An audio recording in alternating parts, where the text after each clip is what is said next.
I could. Va salute. This is Troy Pacelli of Last Call, and I'm just here to let you know that the following live stream is rated R for adult language, highly inappropriate jokes, and oh, who the are we kidding? We have no idea what is going to come out of Gorilla's mouth.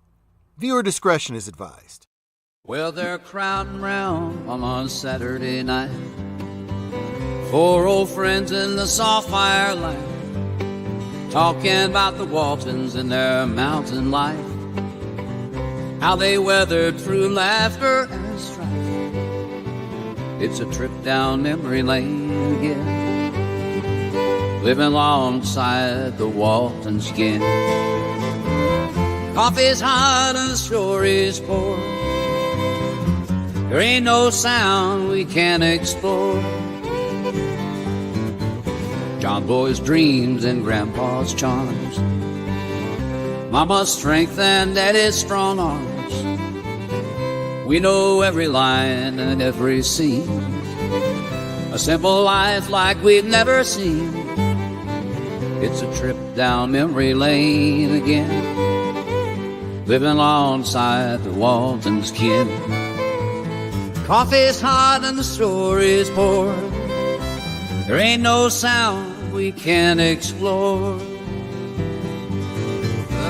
Front porch swing and starry nights, days that fade into candlelights, sharing tales until the morning comes.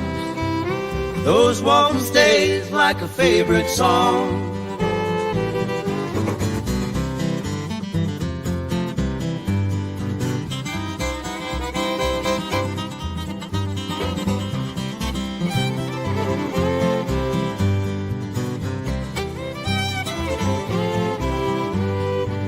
It's a trip down memory lane again, living alongside the Waltons kin. Coffee's hot and the story's poured. There ain't no sound we can't explore.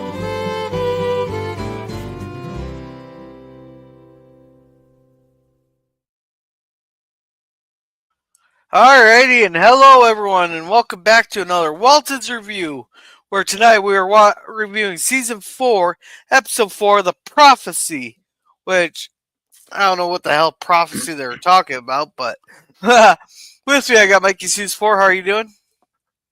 I'm doing great. I'm wonderful. Suzanne and I, kitty cats, we enjoyed our New Year's Eve, New Year's Day. Everything went great. I'm glad to be back here with you, Gorilla, reviewing Waltons again. But I gotta say, the thing about the prophecy is I realize it's more of a realization, but I don't want to ruin it because I want to go through it. But I'm gonna try to be a little more PG, less R about the grandpa situation because it really doesn't exist in this. So I'll be a nice guy. Yeah. And PvP, how are you doing? I'm doing okay. Nothing major. Actually, my knees have been bugging me lately, but they actually didn't feel too bad today. So that's a bonus. I actually got some stuff done around here because my knees were feeling pretty good. So, yeah, can't complain. Yeah. Oh, that's great. It is. It's always good. God bless you, honey. It's always good when you can start walking again the next Yeah, day. it's always a great day when your knees actually still function. That is definitely a bonus. Oh, that's a blessing. Believe me. No, it's gonna be polite and ask me how my day was. Yeah, how was your day, How was buddy? your day, Gorilla? It was fan-fucking-tastic. Wow. Okay, now you gotta tell us what happened now. Yeah, I I got a raise at work, and my vacation time doubled. Wow. And my insurance is going down. Holy shit. My health insurance is going down. Wow. That's fantastic, dude. Yeah, Wow. No, that's fan-fucking-tastic. Oh, I'm sorry. Fantastic. Yeah. So right. you're saying January 3rd was more like Christmas for you. Yeah. All right, absolutely. All right, just a sec. Wow, I haven't had a damn race in like 2.5 years. And I mean, my boss is great. Like, she's a great boss, and she actually gave me $100 gift card for a local Nice. supermarket. Yeah, So that's good. yeah, Yeah. I wouldn't get that working for a major company, would I? No, you would never get that with a major corporation. So you Exactly. do have a really blessed boss there. Yeah, absolutely. Yeah, and she's really hot too. That's another bonus. Well, yeah, is that an extra perk? Oh, it's a perk. Oh, it's definitely a perk. Oh yeah, yeah. I should feel awfully I guilty, shouldn't I? I should feel terrible. I But gotta say I'm just though, being honest. I'm just being honest. I appreciate your I gotta honesty. say, All the time I there's worked, I never had really good looking bosses. So I I'm just never had a saying. hot boss before, so I'm still trying to get used to it after all these years. Yeah, that But works. I'm just stating the fact. Like I would Yeah. guesstimate probably maybe 20% of women look as good as she does at her age. Well, there you Just go. saying, So yeah, How old is she actually? Do you know? she's probably around 43 now. Really? She's in her 40s? Wow. Hmm. Mm, She's in her 40s because I remember interesting. she her birth date is close to a certain holiday, and she would invite us. She All actually right. would invite us to her home for it. So I know that I'm pretty sure that's accurate. Anyway, enough of that on a live stream. Jeez, I'm going to get in Yeah. trouble. One of these days, she's going to tune into one of these, and I'm going to be cooked. Yeah. And You then guys she's gonna realize come that, after right? you. That's Alrighty. right. That's right. I'll be looking at a Alrighty. pink clip. So, Mike, you want to read this one? Sure. I hope everyone's enjoyed their 2025 so far, and welcome back, Gorilla's Friday Night Waltons reviews. Yeah. Yeehaw! All right. Yeah. Oh, did you want to say hi to everybody? Yes. Hi, Hello, no, everyone. Mikey PvP say hi. Hi. Hey. She's, Hi there. Marissa says hi. Him. How are you? Oh, hi, Marissa. Oh, hello, Marissa. Hi. You Hello, still got everyone. Mikey up on the screen, so I didn't know Hey, Marissa yeah, had you arrived. have a full house of your kids tonight, my friend. You have a full house.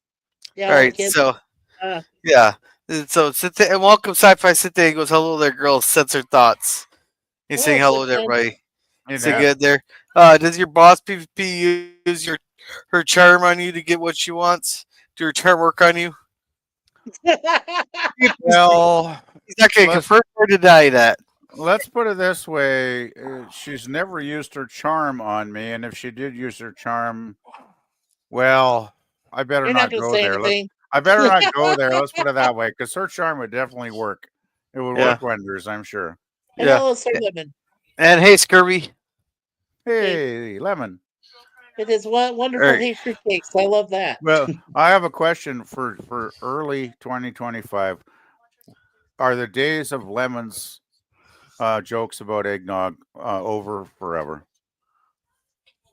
You ask him that personally. You don't know I'm, if he's I'm gonna guessing. answer or not. I'm guessing. Since Lemon Whoa. wrote less of them this Christmas, I'm guessing that the eggnog jokes might be retired this year. Hey, one does not simply stop the eggnog jokes. Okay, but I'm expecting there might be less and less of them. I'm just saying. And there may be less and less until we get back to the season again, which is 10 All months away. 10 months away. Geez, what kind of math are you All right, using go there, for it. Mickey? November. Yeah. It's All right. more like 11 months, but oh All well. right. Well, okay, a little bit.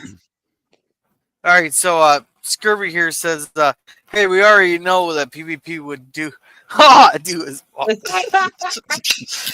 All right. Before we get PvP in trouble here at work, how about we start this episode since PvP wanted to get this wrapped up quickly.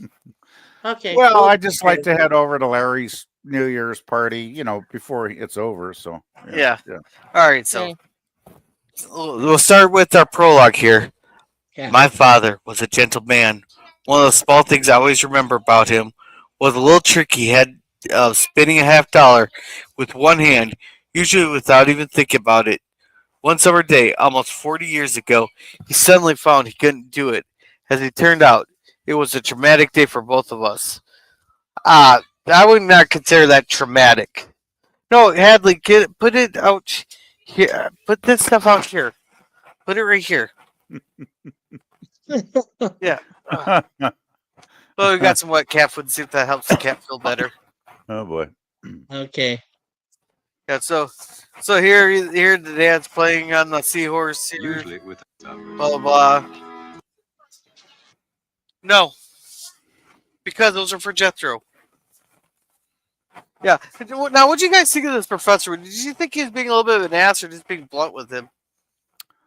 Both. Both. Yeah, Dr. Porter was being an asshole and being blunt, honest. So yes. Actually, I, in spite of Dr. Porter being a bit of a jackass here, yeah, I did enjoy the scene because I thought it. Well, for me, it was one of the more memorable scenes because I found this kind of a blah episode overall. But I could see.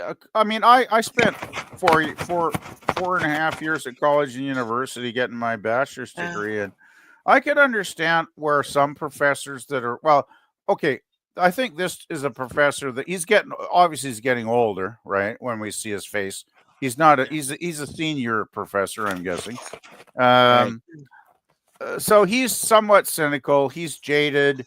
He wanted to be a writer, and he's a failed writer that could never, make a living off it. That's why he's a professor, because that's what a lot of the old saying, those who do, do those who can't do teach or whatever, right? That old expression.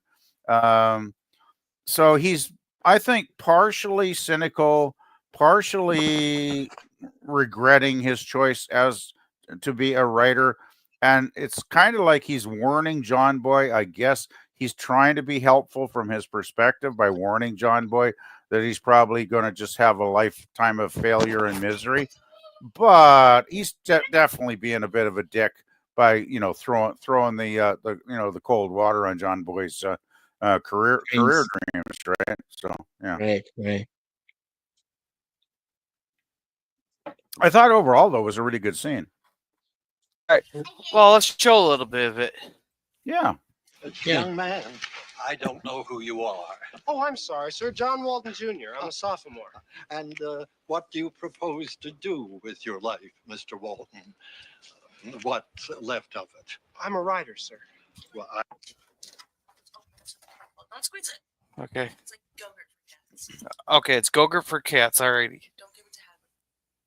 Yeah, Hadley, that's not for you.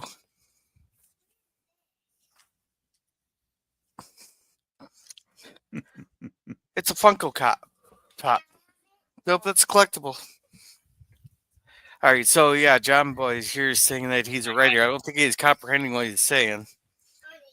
I'm a writer myself, but I don't think you understand the question. What do you mean to do to make a living? Right. Good Lord. If you could do that, you would be the envy of Chaucer and Shakespeare, Milton, and me, and all the rest of us. None of us could do that, you know. I'm not planning to be a writer, sir. I am a writer. Yeah, well, if you can't, I think that I pretty much get the gist of this, but I think the teacher would have been better off just telling them, like, what do you plan to do until your writing takes off? It would have been a better approach, not discourage it by telling him he's not going to make any money off of it. Well, I think he could have been more subtle. He could have said, there's a good chance being a writer, it'll be difficult to make a living because a lot of writers do struggle. That would have been very fair for him to say something along those lines. But to say outright that, well, Shakespeare couldn't do it, kid, so what the hell a chance have you got? Basically is what he's saying to poor John Boy here, right? That's like, I think he is being a bit of a dick, personally. Hot dog. Did I hear hot dog? Oh, now I'm getting hungry. Yeah. Well, that's why. Yeah, that's why I made something quick there. So yeah, you get the gist of them there. He tells other big curtains. Oh, yeah, here we go. It's only been out 4 months. Yeah, he was talking about Gone with the Wind. Sold like, what was it? How many copies? Like 500,000? It was huge. Basically, I don't think did she ever write another book? I don't think she needed to because she made so much money, probably. Yeah. We talk about Margaret Mitchell, right? Yeah. Gone with the Wind, yeah. Yeah. And then and later on in the episode, Mary Ellen, Judy Norton, mentions it to him, but he says, besides that person, she's trying to quote other people. I think that's going to be a great scene when that comes up. I don't want too much more, but yeah, it's it's absolutely true that trying to be in any artistic field, whether it's writing, music, drama, painting, sculpture, you name the field of the artistic professions, Right. probably 90 something percent of artists are going to starve and struggle and Hmm. have to do something else to make a living. It's just a Yeah. fact. Okay. There's it's only a few rare artists that rise to the level that is so interesting and so profound and so entertaining that Sure. they do acquire a mass audience that will Yeah. buy their work and support them, right? That's very rare. Yeah. I want to say welcome to Jaden's VHS Archives 3.0. Welcome, welcome.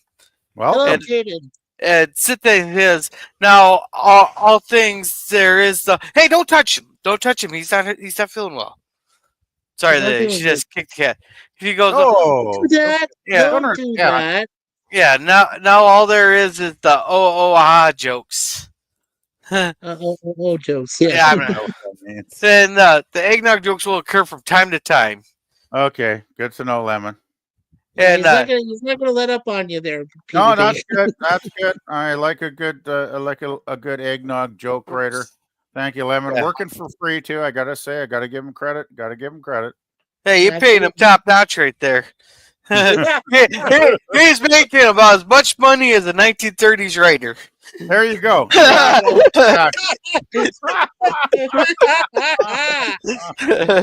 Good evening, Take Lemon. By the way. that for Yeah. what you will, Sir Lemon. Take that for Yeah. what you will. Oh, poor Lemon. And comedy is not always predictable. It's better when it's not predictable. That's the best comedy.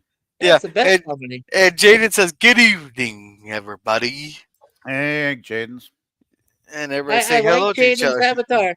Mario. I like It's like- I like Jaden's model. Nah, it's me, Mario. Too bad Bert's not with us anymore to say Mario. Mario. It's a New York accent. Yeah, you want to read this PvP? Yeah, PvP, can you read this one? Give me a second. I'm laughing too much. PvP pays me in leftover lasagna. Hey, I got some in the back of the fridge that I put in there like a week ago. If you want me to send that to you, Yeah. I gotta throw that out. I'm a horrible guy. Hey, Scurvy, you might want to take that PvP is offering you some free penicillin there. There was very little left, I gotta say though, and I was late at night after I ate it and most of it, and I just tossed it in the fridge. And then I just remembered yesterday. It's like, oh yeah, I better get that out of the fridge. And then of course I didn't do it because Yeah. I'm scatterbrained. Yeah. And hey, Suzanne, how's it going? Hey, Suzanne. It's PvP. You get all cap locks here. I know, Suzanne. You put me under pressure. You know that, like. Geez, As long as you don't sing that song by Queen and David Bowie right now. Well, no, I'm going to get. Girl will already get a copyright for playing this scene, so Yeah. You know what? Yeah. Now, if you can give me 5 others like that, Edgar Allan Poe could write rings around all 6 of them, and he starved to death in Baltimore. Can we get a fact check on that? Did Edgar Allan Poe actually starve to death because he couldn't afford food? I think it was Suzanne more could confirm that. mysterious. Yeah. I remember Poe did probably die basically a pauper in Baltimore because he never made any money. I don't think much during his lifetime, from his writing at least. I think wasn't there a mysterious death? Didn't they find him dead in the street one morning? Like, and I don't think that was ever solved. What the cause of death was?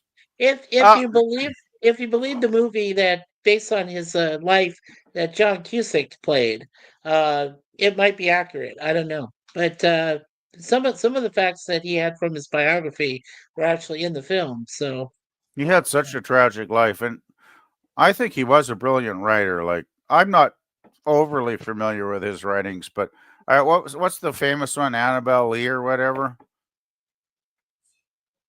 I think it's Yeah. Annabelle Lee, isn't it? That one poem. Annabelle Lee was his favorite, right? His favorite I partner. thought his No, no, but it there- was he wrote a poem called Annabelle Lee too, I believe, Annabelle did he Lee, not? right? He did, yes. And I've heard, I kind of like to listen to people read the poems, so I kind of a few times I've gone onto YouTube and you listen because people will read these short poems out, and I think it's an absolutely yeah. brilliant poem.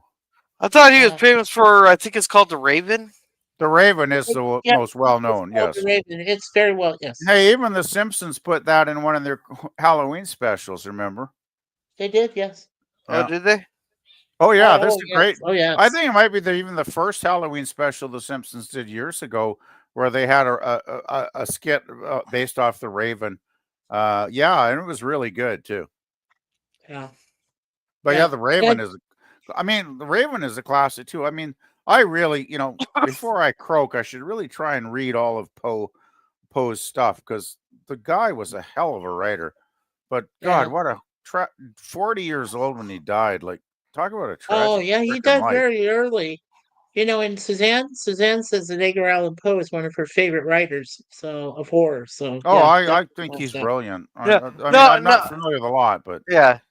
No. So then we're not causing any trouble. We're just joking. We're having good fun there. We're not causing any trouble at all. We're just having some fun here. Sorry if it Yeah, was we're doing all right misinterpreted that today. way.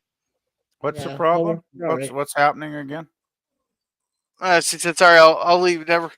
Not to cause trouble. Why would you leave? We're not causing trouble there. No, we weren't. I Yeah. don't know, Suzanne, how you took offense because I mean, geez, I didn't say anything for you to leave. Like, Yeah. Well, I I wanted don't I know. wanted to get back to the episode here for a moment, if I may. Beaumont Brussel, who is the guy that I hope I pronounced his last name right, is the guy who plays Dr. Porter. IMDb doesn't give a lot of information on him. It tells some of the things he did, but it doesn't give his age. So I'm assuming the way he's looking at there in that episode, I'm pretty sure he's gone. He couldn't have lived very long after this. So yeah, Well, I'm just but he has looking a up distinguished career. I looked up Edgar Allan Poe's death here. It Yeah, says October 3rd, 1849, he was found semi-conscious in Baltimore in great distress and in need of immediate assistance, yeah, quotation marks, according to Joseph W. Walker, who's the guy that found him, apparently. Taken to Washington Medical College, he died on Sunday, the 7th of October. That's like 4 days later. Poe was not coherent enough to explain how he came to be in dire condition and why he was wearing clothes that were not his own. yeah. He is said to have repeatedly called out the name Reynolds on the night before his death, though it is unclear to whom he was referring. A physician said that Poe's final words were, "Lord, help my poor soul." All of the relevant medical records have been lost, including Poe's death certificate. So it shall remain a mystery, apparently, guys. Oh, Apparently. how convenient, right? Oh, very It convenient. makes you wonder. I mean, well, he did live such a crazy life, though. I mean, you know, he was, not the most stable person to begin with, and then his relationships weren't stable, and whether there was nefarious means that caused his demise, on that particular week. I mean, we're never going to know. I would assume, right? Oh. Right. I could see if there was maybe somebody else though that maybe had something against him. I'm just speculating. Yeah. Yeah, well, he was always All right. paranoid. Anyway, we So. should try and get through the episode Oh yeah. Let's try to finish. before 2026 arrives. Yeah, right. Yeah. Wait, it's 2025. Wait. 2020, 26. Doesn't 2025 have to come first? Yeah, but Yeah, we're here now. Oh, we are? Wait, it's 2025? I had no idea. Yeah. Yeah. At this Okay. moment, there are 10,000 unemployed writers on the WPA getting $95 a month from the government, and possibly another 10,000 who are not on the WPA. No, that's like the workers' pay is or something. But yeah, so they're getting paid $95 a month. They're technically not unemployed, and this is 35, so I believe still. So 95 It after dollars, yeah. 1935. Yeah, so the WPA was put into effect Franklin Delano Roosevelt, right? FDR during Yeah. that time period. What the WP? Does that stand for the Work Program of America or something? Or Yeah, The something like that. Yeah, yeah, something like that. It was Yeah. put into place after it was put into place just after 1933. We had already had the big crash, of Eh, 1929, and 4 years later, there were a yeah. lot of people that were out of work, and FDR decided, hey, you know what? I think we eh, could come up with a welfare program, of its kind. I think that's what the eh, WPA might be, as Welfare Program Association of Workers, and he decided to Well, have them find small jobs they could do well, to the have thing, stability. the thing is, though, why I still have respect for our FDR is it wasn't just a welfare handout program. It was like you had to work for it program, Oh, of course, right? So yes, yeah. that's not welfare. That's just giving people a chance to make a subsistence living by giving them some kind of occupation, and also the more people that are occupied working are going to stimulate the economic recovery eventually, right? yeah. I Whereas just want to. I just if they're just getting a handout, they won't. But what I liked is it Yeah. wasn't strictly a welfare program. It was like a hand up more than a Well, hand out. well, they're building roads, building Hoover Dam, building Hoover Dam, courthouses. exactly. Hoover Dam. I drove over Hoover Dam one time. It's amazing. If you've never seen Hoover Dam, guys, yeah. it's incredible. It's an Hey, amazing structure, Hoover Dam. I got to say. Hey, mhm. hey, And they would they also let me built. take a piss over the side of Hoover Dam and watch it go all the way down this one side? Well, Oh I don't know, no. Gorilla. Uh, Hey, now you could do if you want, Gorilla. You could do that off the Golden Gate Bridge because that's what the WPA also built was the Golden Gate Bridge. Okay, yeah, Yeah, so well, this is San Francisco, and that's not going to be nearly as fun because they don't give a shit over there. yeah, but I that's a don't long way that recall. your pee goes down. I can't remember if there's any spots along the top of Hoover because the road goes right over Hoover Dam, right? You drive on Okay, top of the sucker. It's yeah, really cool. But I can't yeah. remember if there's like sometimes they have a little part where you can pull to the side, like there'll be a little watch area where the cars can pull out and park and like just go and stand out there. And I can't remember seeing anything like that. But if that was there, then you could probably get out and take a leak. Yeah, I'm guessing. Yeah. Well, I can always stop and walk onto the fucking do the fucking dam. Yeah, Yeah, but but I think that's I think quickly. it's only like Sorry. one lane each way, so you can't really Yeah, stop when you're on top of the dam. No, no, no, maybe. no, no, no, no, no, no. I can stop before we get to the dam, pull out to the side there, then get out and walk onto the fucking dam. Oh, yeah, there you go. I don't know if there's any walkways. I don't know if there's a sidewalk. I think it might just be traffic only, Gorilla. Man, you're taking half the Yeah. fun out of this, PvP.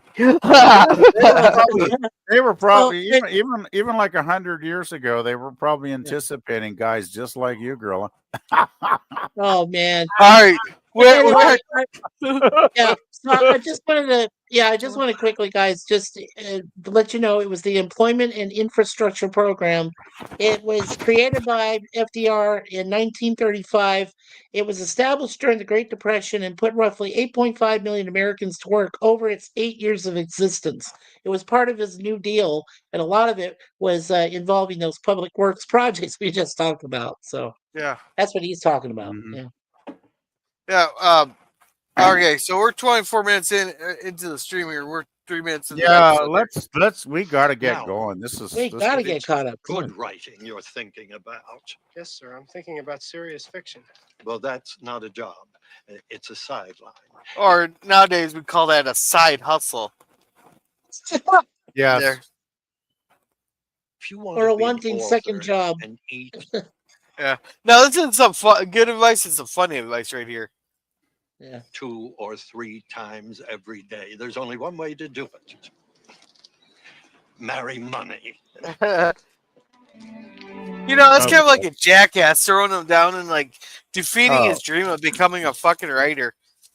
I Like think I can see like making him want to be realistic about it, but there's being realistic about it and being a jackass about it. well, Yeah, that that's last- real low. the Yeah. thing is about 10% of what he said was being realistic and not expecting to get rich being a writer. Yeah, for sure. But the other 90% was basically kind of, I think, cynical, angry, petty. I failed as a writer, so why should this kid have a chance? Kind Yeah. of, advice. Like that's the way I took it anyway. I thought the Well, professor overall was kind of a dick. Yeah. I think if we want to get real simple, he just basically said "f you" to your dreams.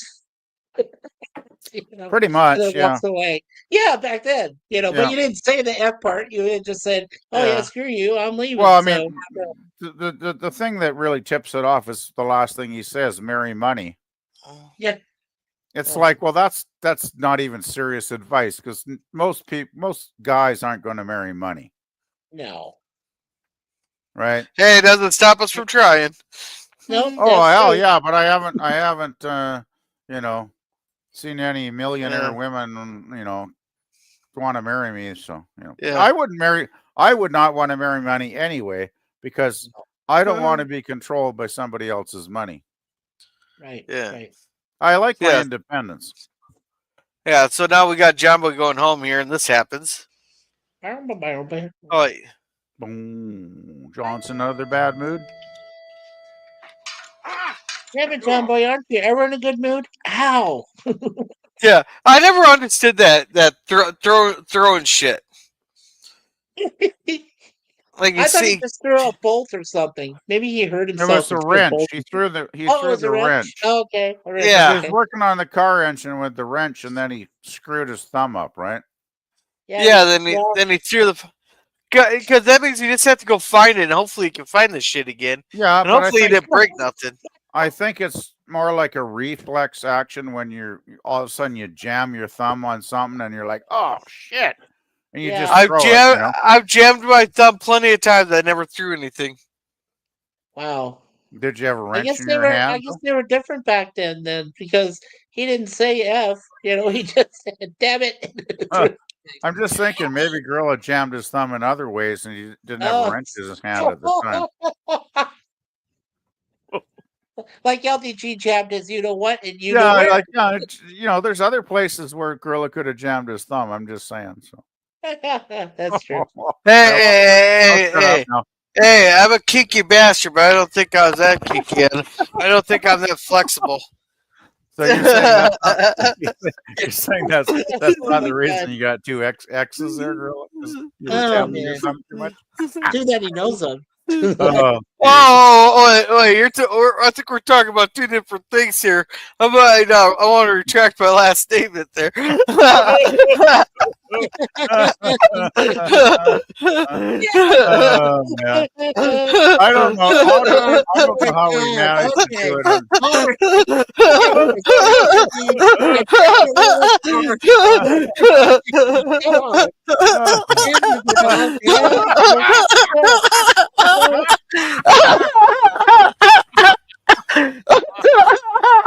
man. I think I broke B here.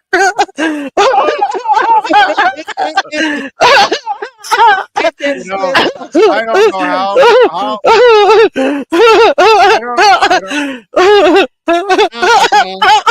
Oh, man. wow.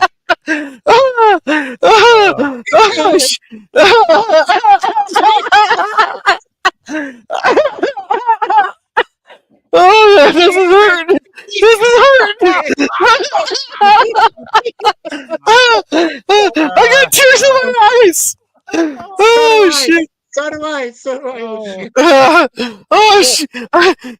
And you guys brought a tear to my eye. Oh, yeah. Hey, that's the first first Walton streams of 2025, and we're right back in the gutter again where we usually end up. Yeah, you started it. There you go. Hey, well, somebody's got to start it. I didn't think I could get John Walton throwing a wrench to have that response. I really didn't expect it. So happy that Oh it did. man! By the way, I was going to say, fell on his hand or something. is this like is this the third or fourth episode where John Senior has had a midlife crisis in like the last year's worth of episodes or whatever? Well, not the fighter wasn't a midlife crisis. What were the other two? Well, I'm thinking Yeah, the the one two where were, he yeah. went to another town. Yeah. and That worked was last along. season. That was last season. Yeah, but That I'm was saying toward the end within of the that last year's worth of episodes, like it was probably within the last 20 Yeah. something episodes. So, but Yeah. it seems like he's going through male menopause every like 12 episodes or something lately. I don't know. No, someone has to. Well, I guess he's at that age. Yeah. Come on, if Olivia can't suffer, at least he Anyway, well, boy, we done 5 minutes now. 6 Yeah. minutes? So. All right, next. 4 minutes. Oh God. Yeah. we're screwed. I always get yelled at for kicking the damn vehicle, and we're at 420. Oh, we got it. 420, token up. We got to step it up, guys. Yeah, a little bit. Yeah, we will. We will. What do you want? Nothing. Yeah, John Boy can't figure out his reaction there, and he like doesn't even know what to say, so they're screwing it up. And Olivia just finds his. Wait, where? How did she get that? That just magically appeared in her hand. Did you guys notice that? I just noticed that. Oh, that magic? What the hell? What is this? Like Yeah, that was like magic. Oh, she did pick it up. She did pick it up. She did pick it up. Okay. She knew exactly where it was at, so you could tell that was like a prop, like a planted prop. So he's looking for his damn wrench, and here it is. Pretty mad at himself. Truth, Lev. If the whole year was starting all over again, I'm not sure I'd want to go through with it. Oh, the whole year's starting over again. Oh no, here we go. Perfect episode. Yeah. And hey, Commodore Boone, how's it going? Oh, I just got home not long ago from all day snowplowing. I might have to. Oh, my computer's starting to make that weird noise again. All right. I think it's got to be a fan that's dying. Sometimes it's really good. It was acting up earlier today, and then I shut it off for a while, and it's good. But shit. All right. Well, Yeah, I'm gonna have to bail. I'm gonna have to bail and turn my machine off for a while. So I got to take this sucker in to get serviced. I've come to that conclusion. So. Alrighty. Anyway, I'll try and join shortly if I. Alrighty. So anyhow, we got this here. Yeah, that's the part I was talking about earlier. What's your bad news?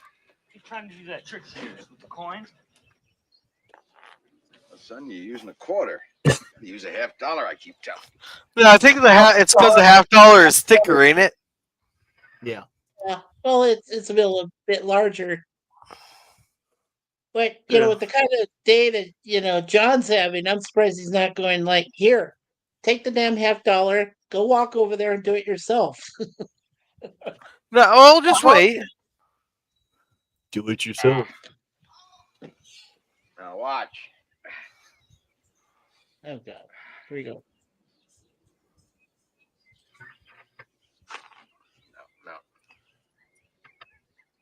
No.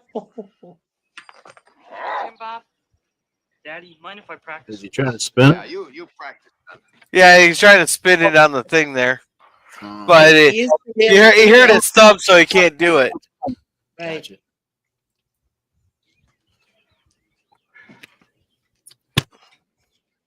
Hurt your hand? No, I didn't. Well, yeah. Thumb. Hurt a little. What are you doing on the table? Probably a touch of the rheumatism. Yeah, Grandpa's always bringing up the rheumatism. Ain't that like arthritis? It's like a form of rheumatoid arthritis. But I mean, he's, at this point, if I'm John, I'm going to the shush grandpa. I'm going to smack you upside the head. I don't care how old you are. Back then, I guess. I don't know. He's being nice about it. Okay. All right. So. It's a pride issue, I mean, because Grandpa said the wrong thing. So. Oh no. Oh no. Oh yeah. Oh yeah. Oh why? Yeah. So.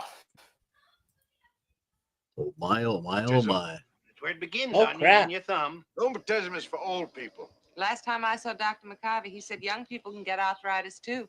And this is certainly the kind of weather for it. Arthritis? I can't recollect hearing I'll leave you nothing. with the words of wisdom, Yeah. and here goes Grandma. Ugh, man. I mean, Grandma is correct on this. Whoa, you okay? Yeah, huh? I just heard like something in my ear here. Like there's some kind of loud like yelling something. I didn't do it. I mean, Huh. Okay. Huh. But Grandma's correct. They're always making up new diseases for something. always. Oh, people nowadays, you can't hardly turn around, but they got some new stylish ailment. Just another way for you to spend your good hard-earned money. It's just a new name for it, Grandma. If your joints ache, it's arthritis. If your shoulder aches, it's bursitis. Yeah, Grandma's right. She is the founder of the anti-Big Pharma League. Uh-oh. Yeah, she is. Yeah. Then why don't they say what they mean? They're talking about rheumatism, aren't they? Just plain old rheumatism. It is nothing but gout.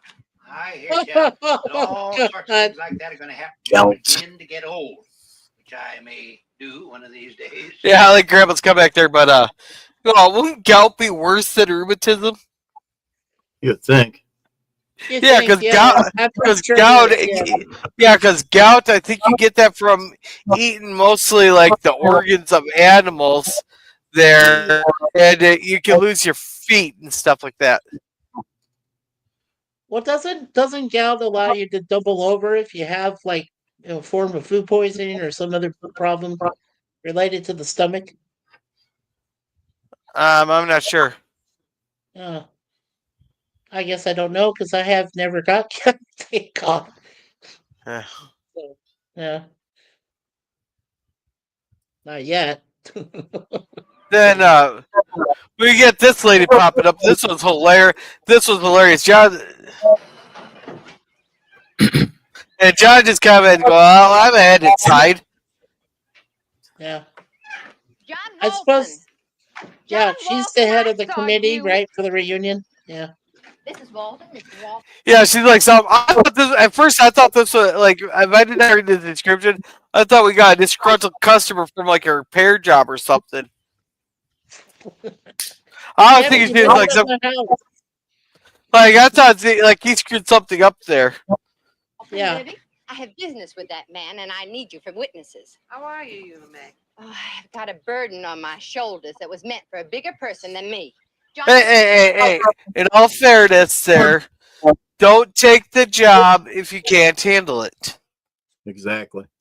I've heard that a lot in previous reunions I went to, when the committee people I talked to said, "Oh God, I wish I had never taken this on." I'm like, "Well, that's your fault. That's on you. I didn't ask you to do it." All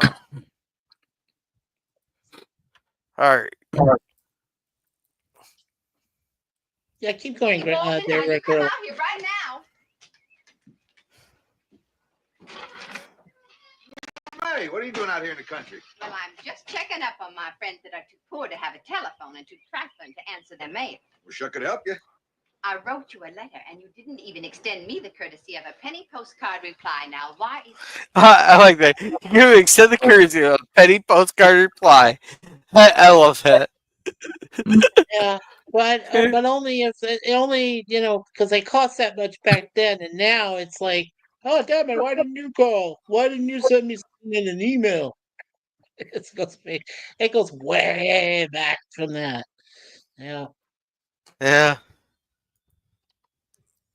Well, I've been meaning to answer you, Eula May, but just keeps slipping my mind.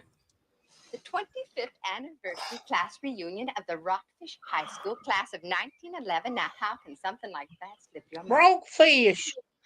Tell you the So I wonder if that's the school like all the kids go to, but I thought theirs was like Jefferson County or something. I thought, you know what, I don't think they even truly explained it, but it might be in the episode's description, but I thought it was outside of the county, like where he went to No, another no. Rockfish is they're 6 miles from Rockfish.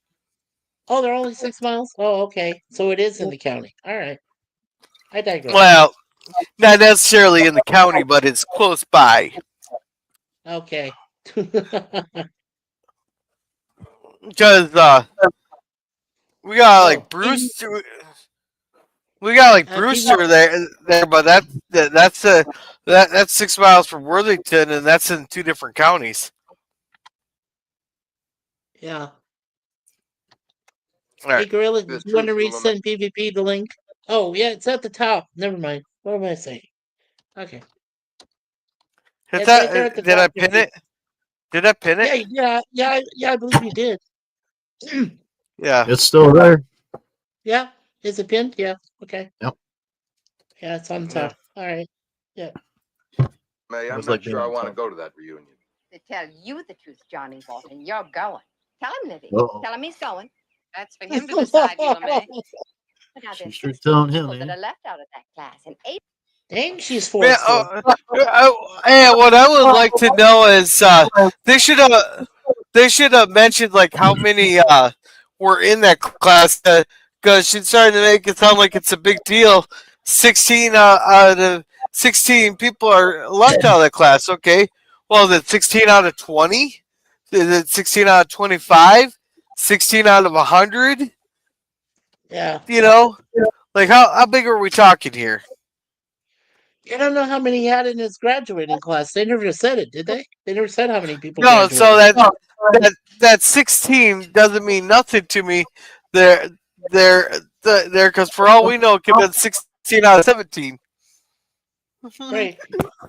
Because my cousin had a graduating class of 9 people, so. Well, I know when I graduated. Hey, welcome back, PvP. Yeah, Hi, so guys. when I Hard to graduated say. my hard to- class, I'm sorry. Go ahead, PvP. No, I was just gonna say it's hard to say how things are gonna go tonight because I had to restart the computer and it's quieted down again. At first, when I started, it was still making some weird noises, but not nearly as loud. And then it kind of seemed to settle down over the last 10 minutes or so. So there's Yeah. definitely a fan, or there's something really screwy going on. I'm going to have to take it in to get it serviced. But the weird thing is, during Christmas, it was good for 6 days without a noise, and then all of a sudden it's acting up again now. So, Well, it'll act up more and more the time passes. I know. I'm thinking. I hate to take in. Well, I don't know. I'll either take it in tomorrow or Sunday or something, but I've got to take it in, I guess. Yeah. You see, back then their reunions didn't have that many classmates. Like for example, my class of 1983 had 311 people graduate. So but that depends on where you graduate from. Everything depends on where you graduate from. I guess so, but I was in a good area. I mean, it was it had only been an area for like at the time we graduated 28 years, so it had been established. Well, it doesn't matter because I've seen graduation classes from 9 people to 400. Oh yeah. Mine was 320. Mine was 110. Wow. I don't even remember. I don't remember the numbers. So, PvP, are you just saying you're that old you don't remember your class, or are you getting Alzheimer's on us? Well, I graduated twice. I graduated I went through the 2-year diploma program here and got my first and second year fine arts. That was just a diploma, though, of course. I can't remember. Honestly, I don't even know if they ever gave us a number of how many people graduated. It was probably, I don't know. I really don't know. I really can't remember any kind of exact number. And then 2 years later at Emily Carr, there was the graduation ceremony, which I didn't even bother going to because most of my classmates didn't bother going to it. We just kind of we didn't care. We just wrote it off. We had our degrees, and that's all we cared about, right? So, we didn't care about trotting out on the stage, and so. And Yeah, Susan, I this don't is know. the Sorry, your long message time. there, Gorilla. She was saying someone misspelled here and the poll votes. Oh man. She was just looking at Do I, something. do I have to call someone Snow? Do I have to call someone Snopes? By the way, I Because they would do did, the exact same thing to Trump. Oh man. I did vote. I did vote in the poll when I came back on here. So Okay, very cool. I can already tell you who the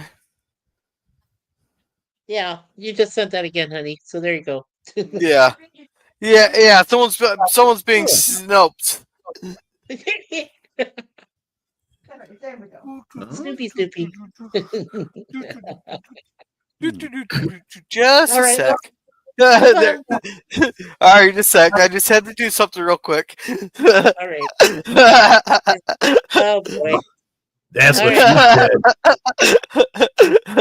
That's what stupid women said. Do it quick. My husband's coming up the walk. I mean, some as far I away as can't help Manchester, it. Tennessee, they're bringing their wives and their Yeah, so they're just talking about you got one guy coming from New York, one guy from Washington D.C., some guy coming bringing his family from Tennessee, and one guy coming up from Florida and all that other shit. Yeah. Yeah, the There's one like coming 4 up from people there. DC. Yeah, the one from DC was Grover Cleveland something, right? The guy who was No. His name is Cleveland has the Well, no, they said his name was Cleveland Grover Cathcart. something.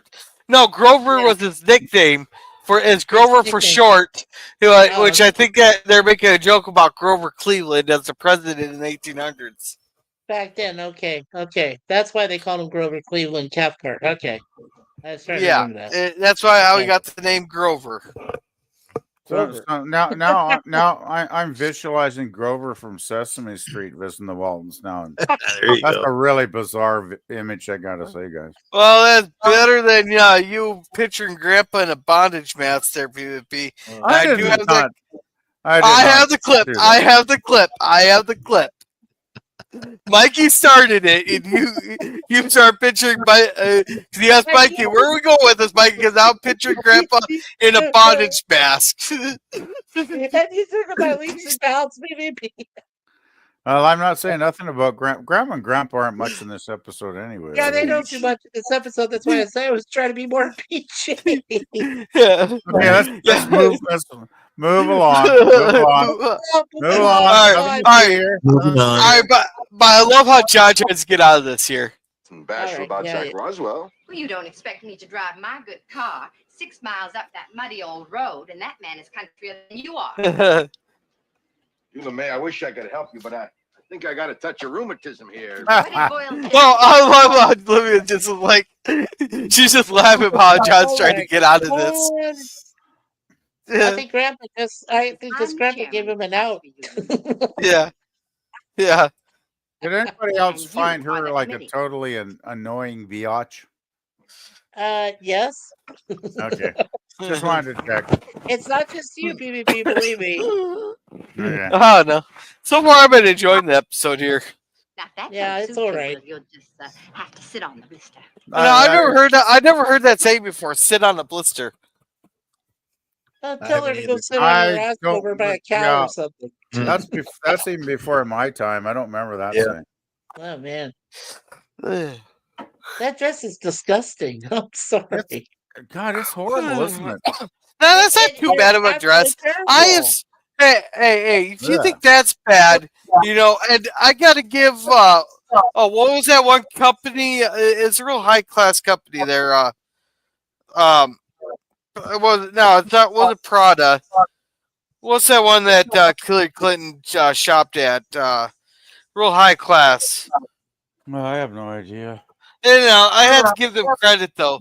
They managed to sell a burlap sack for $1,200, and what that she wore to a speech talking about income inequality and how people are getting how these poor people are getting screwed over and getting poor. She wore a $1,200 burlap sack to that. Can you say out of touch with reality? Yeah, you can't make this shit up. I couldn't even. No, I you couldn't can't. even. Oh, you can't. You really can't make the shit up that our political leaders do. Yeah, yeah. I mean, I'd have to find the picture for you, but it looked like a burlap sack with arm legs. Well, I remember. I remember my mother saying. My mother was born in 24. She came to Canada around the time that the Great Depression hit, over on one of those big ships, right? Because that's the way they did it back then. So her parents settled it in my hometown back right around 1929 when the Depression was hitting. She was like 5 years old, and I remember my mother telling me that they would get flour sacks, like they'd buy the big flour sacks because it was cheaper, I guess. And once the flour sack was empty, she'd actually wear that as a dress. Oh shit! She would. Her mom would fashion it into a dress, and my mother would wear it. Oh, there you go. Yeah. Well, I do. Hey, I got that direct connection to these times when I think about my mom. Yeah, she told me stories about the Depression years. Mm-hmm. And flapper time. Yeah. No, she was never a flapper. My hometown was we weren't New York City. We were some little hole in the wall valley town in Canada. No. Oh, well, there you go. New York City. No flappers. No flappers. No flappers. No flappers. No whammies. Get a rope. But she told me interesting stories. Must have, the weird thing was, in some ways, when I think about the stories my mother told me about them struggling to survive during those years, it's just like the Waltons. It sounds like maybe better times than what we're in now in some weird way, Mm-hmm. Yeah. Because people could just go out and my granddad, he went out, he hunted pheasants in the hills, he trapped rabbits in the traps, he grew vegetables in the backyard. You could just make an honest living without the government sticking their nose everywhere, right? Back in those days, at least, from what my mom told me. So, yeah.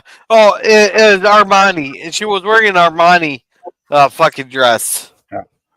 That she wore to that thing. Leave it to Armani to sell a potato sack for $1,200. Yeah, really. Yeah, but anyhow. Anyway, back to the episode. Moving on. All right, so we got the scene. I love the scenery here.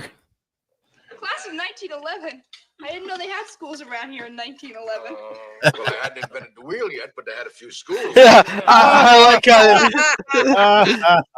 And I love how. Say that. Yeah. Well, I love how they just play on that. He just plays it on it. Some people get mad about the age jokes there, but he just plays it off there.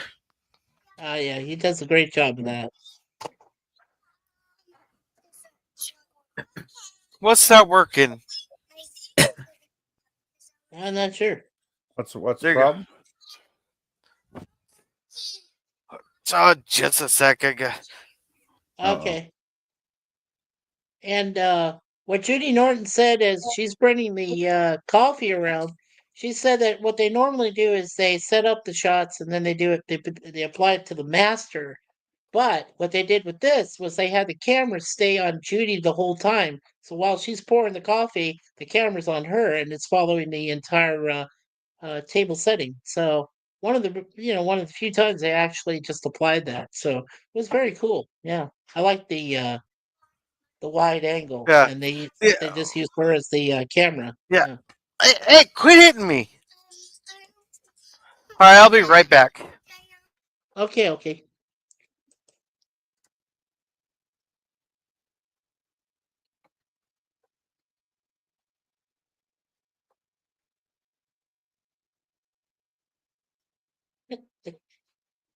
I'm assuming that's real coffee from real pond water back in the back of the house. Yep. I know Back they down did. to I know they did have a catering company that would actually cook the food for real. Yeah. You know, offset. They cook the food and then they'd bring it on set for the scenes when they were around the table eating. So they actually could eat the food. I mean, it was actually good food from what I've read. It was real, yeah. Judy admitted to that. So, hey, if they wanted to take a bite, they could.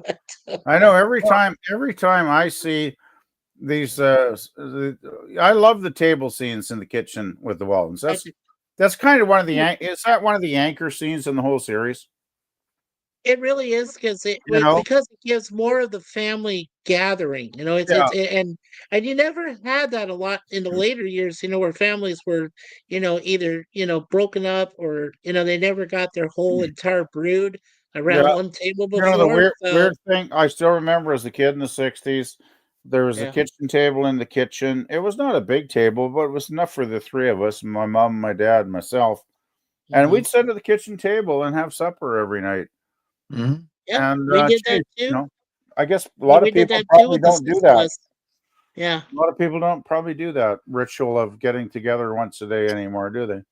hardly anymore. Yeah. Because I mean, we had the six of us, and we had a pretty good sized table, and we always got together at dinner time. I mean, it Yeah, didn't matter. We got through with our studies, we Yeah. got through with our homework, and we yeah. all got together and ate dinner at the same exact time every single day until we all started going to college. So All right, well, let's see what that's like here. yeah. Yeah, we're still going to school. I know they had schools around the time of President Ulysses S. Grant because I was in one of them. I made it out of the 4th grade. My teacher made it out of the 5th. I like that. Oh, I love actually, it. I missed that line. I give that a little more thumbs up than this Yeah. I episode. do. Line. Yeah. Uh, Well, that means you were carrying around guns, Papa, going down to shoot Yeah. the people over in the Confederate states Yeah. over there. Yeah, well, girl was real funny here. Oh, he's funny. Had a good education. Stop teasing the children like that. Who is teasing? Grandma, did you go to school? I've been learning every day of my life. that's an evasive answer, Grandma. That's very evasive. She never went to school, but she's been learning all her life. Well, Yeah. there's a lot. You can teach yourself a lot if you're smart enough. Yeah. And Grandpa, apparently everybody who didn't die of the flu or epidemic or the war is coming. And here we get everybody here. You good with Morton chitlins. gonna be there, Daddy? G.C. Cathcart from Washington, D.C. ought to be there, won't he, John? Guess you will. Who's G.C. Cathcart? Honey, you haven't even touched those vegetables. Now, come on, eat up a little, huh? G. Cleveland Cathcart. We called him Grover for short. He was always running neck and neck with John about anything went on in school. Yeah, so that's just a play on Grover Cleveland there. I can just see this guy running around with Big Bird and Snuffleupagus. I'm still thinking of Grover from Sesame Street, which is really weird. Yeah. It's better than the bondage basket you came up with before. But and I got the clip to prove it. Oh man! Look at all that good food. Oh man! What was he like when you all were young? I know that chicken looks great. Is that really chicken? I'm just hungry. I'm hungry. Hey, everything's chicken if you're brave enough. Oh. Is that why they say everything tastes like it? Yeah. Everything's chicken if you're brave enough. That seems like an oxymoronic sentence. Something. It's a moronic sense somehow. That's good. All right, keep going, Gorilla. Yeah, keep her rolling. Rolling. Let's see, Miss Cathcart liked to belong with him. Yeah, well, if they're still together. What was that woman's name? Willie, huh? Winnie. You know the snap beans. Hey, Jim, quit playing with your Yeah, chicken. On all right, we got the gist of that. They keep bringing up all these people here, and John keeps talking about the vegetables there. Then John Boy said he made some vegetable thing there. Oh wait, I forgot the scene. This year better than they've ever been. I don't even care if we have any meat in the table. You know, there's a fellow down a boat ride doesn't eat any meat. All he eats is vegetables. I remember Winnie Tatum very well, Grandpa. She was what we used to call a decided blonde. Why? Why what? Why'd you call her? Would you please? You know, John's just trying to stop the conversation. He doesn't want to talk about this at all. Yeah, John's thinking, Elizabeth, the kids are going to get to what you mean about dyeing the carpets without dyeing the rug. You know, they're just saying. Hey, nobody's talking about the carpet here. We're just talking about the hair. Hey, Gorilla, you know what's so great with this scene? Shut up, Jay. Shut up, Jay. Shut up, Grandma. Shut up. Decided blonde? Because that's the color of hair she decided to be. You know, Olivia sounded a little prissy in that scene there. Oh, prissy. Yeah. I'm surprised. I'm surprised she even went there. Like, yeah, and look at the look. John's giving her the look. It's supposed to be the other way around. That's dangerous. You're not getting any tonight. No. That don't work on men. That don't work on men. Yeah, woman hold out now. That well, if a man tells a woman she's not getting any, all she has to do is fucking rip open her dress there, pop out those titties out, and go. Now tell me I'm not gonna get any something. Well, I suppose we can start tomorrow. Well, there goes my PG rating. Sorry, folks. We're into R. Okay. Sorry. Mikey, I played the disclaimer. Oh, I am holding to that rated R. Yeah, rated R. Okay, I need a clip of Gorilla going, whip out those titties. I want that clip. Well, I don't have enough storage space. I'd have to find a clipping service for this thing, this stream. Shit. Oh well. Oh God. All right. Thank God you only applied it to John and Olivia, not to the grandparents. Seriously though, I'm amazed. No. We leave that to PvP on the grandparents. I'm amazed even went. I'm amazed Olivia even went to the. Now she chose to have her hair color. Like, okay. Oh my Lord. No. You know, Jason, Zach, now there's a man that's instrumental. He likes music. He plays the fiddle just like you do, you know. She was sure stuck on your daddy. Well, you still got that violin. I see him play it upside down. Oh, I remember this scene. That's right. Yeah. So yeah, they're talking. You know, one's trying to talk about the violin, the other ones are talking about that woman still. Everybody's talking about Olivia's competition to bed John, right? Yeah. And John is just cringing. He's hating this whole discussion. Yeah. He's like, I don't want to hear about that woman. Who was stuck again? Winnie Tatum. Oh God. Thanks anyway, John boy. Was Daddy stuck on her? Yeah, you know it's not. You just take John Boy. John Boy tried changing the subject there. That was funny. That was good. That was one of the best parts of the episode. It's like, thank you, John Boy. Yeah. Yeah, thanks for trying. That was thank you, son. You know, with that line, you could, all you have to do is take out that letter T. It'd be censored. Oh. How are we doing on time? We're even halfway through. We're not making good time right now. Oh, good Lord. Oh, man. I just hope my computer doesn't die. I hope not either. Well, it's so unpredictable. It can be good for days, and then it can just crap out all of a sudden, right? Man. So I figure it's quiet as a mouse right now. So. Alrighty. We'll keep going. Remember, I was so I gotta young. keep going. Might as well. But it seems to me he never could make up his mind which one he was stuck on. The peroxide blonde or the one with the bangs. What was her name, John? Oh, I love that. I have a feeling she does not like her. I am gonna definitely calling the kettle black, man. It's like, I think by peroxide she means the cheap floozy that John used to date. Oh yeah. Yeah. I don't know I don't know what's a better insult. Olivia calling Winnie Tatum a peroxide blonde, or fucking memology calling Hakeem Jeffries a Timu Obama.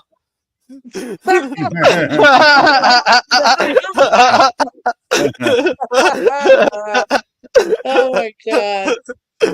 That is nuts. Oh man.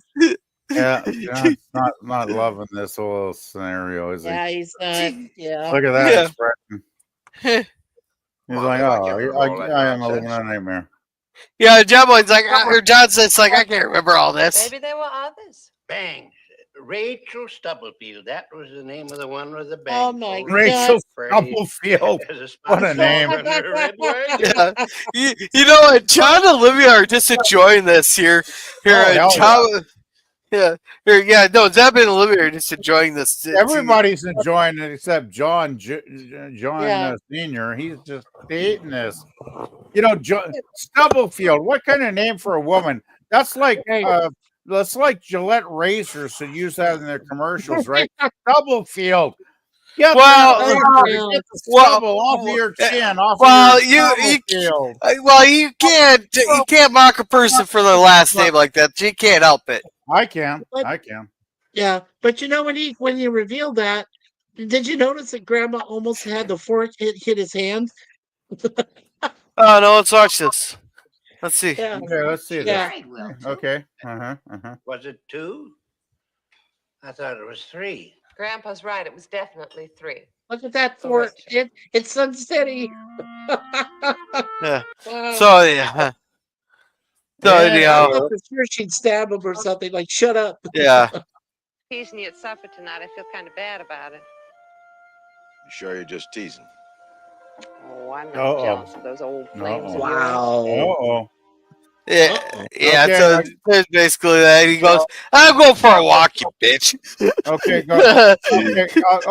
Here's my analysis of this man. scenario on the porch.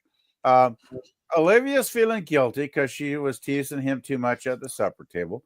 John is like, okay, she's feeling guilty. If I play it right and I walk off the porch in a huff like I'm really pissed off, I might get some extra special attention when I come back after the walk tonight. Just saying, you know. Does that analysis got any validity at all? Oh yeah. Yeah. Hey, Mike, you want to read this one? Yeah, sure. Welcome, Oil and Greg, to the program. Grandma has stuck him with her before, and I said yes and welcome. She probably has. Yeah. Hey, Oil and Greg, welcome. Hello, Oiler. What's up? Yeah. You're saying Grandma goes, fork you, old man? That was a cheap joke, but they made it. Just No, we get get Yeah. Beats. Oh my god. That's so insane. Yeah, I love the scene here between John and John Boy. Will always have like gold scenes. Today, haven't you? Find one to talk on it yourself, haven't you? Yeah. Just been one of those things. Any one thing in particular? Yeah, the other day at the university. Yesterday, I ran into old Dr. Porter, you know, the former president. Wait, so was he like the former president of the school? Jeez. Yeah, he was the former didn't president say of that, the but- college. Yeah, boat right. Yeah. Yeah. All right. Well, maybe I can see why he got kicked out there if he's that much of a dick to all the students. Jeez. Oh, I'm sure he has a history with students, but they probably kept that under wraps. What are you implying here, Mikey? I'm not saying. I just making a point. That's all there is to Well, it. he said It's he an old said he man, done something. but, you know. He done something to the students, and they're keeping it under wraps. You know, you're letting our minds wander what that could be. So is Mikey trying to imply he wasn't just a metaphorical dick?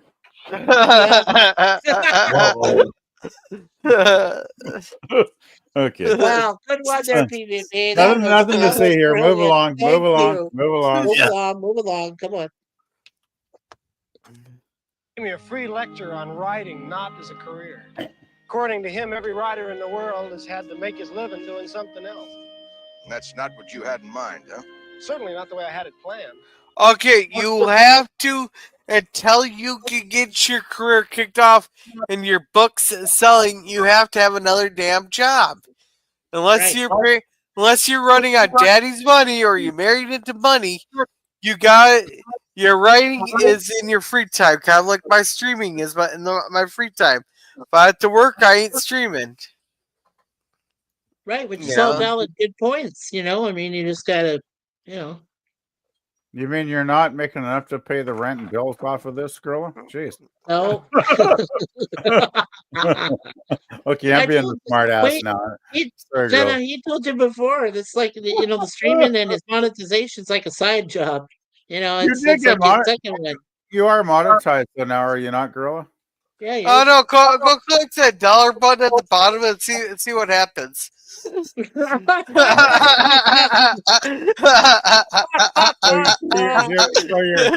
So you're recommending folks don't quit their day jobs, I'm guessing then. Yeah, don't Okay. quit your day. You have to get yourself established as a prominent, reliable person before you quit your day job. Oh my God. Well, that's why I'm still working at 66 then. There you go. There you go. Because you're not going to sell you're not going to sell your first book's not going to be a bestseller and all that. It might take a few different books to get what you feel what you're good at writing. Yeah, that's because like Margaret Pearson Haddock, she wrote a bunch of books, but she's kind of all over the board with her books there. Yeah, I like J.K. Rowling. So she's like one of the very few authors that kicked it out. That took years for her to even come up with the idea popped in her head, but it took years of research and time and effort to write the very first Harry Potter book. And what she did, she got the thing down. She started writing the second one, but that took years. Well, wasn't she an unemployed single mother at the time when she started on the Harry Potter? Yeah, but she had a husband that worked. There's the difference. Well, there you go. It's kind of. I mean, I'm not trying to sound sexist, but it is fortunate for a lot of women that do have a husband in the background earning some money while they're working on something like that. Well, that's not true of a lot of us guys. Most of us don't have a working woman in the background willing to keep us afloat while we're writing a novel or something, right? Like that's pretty rare. I gotta imagine. Well, it's not as rare as you probably think. They just don't become prominent writers that we hear about. Yeah. Shit, like Anyway. we don't.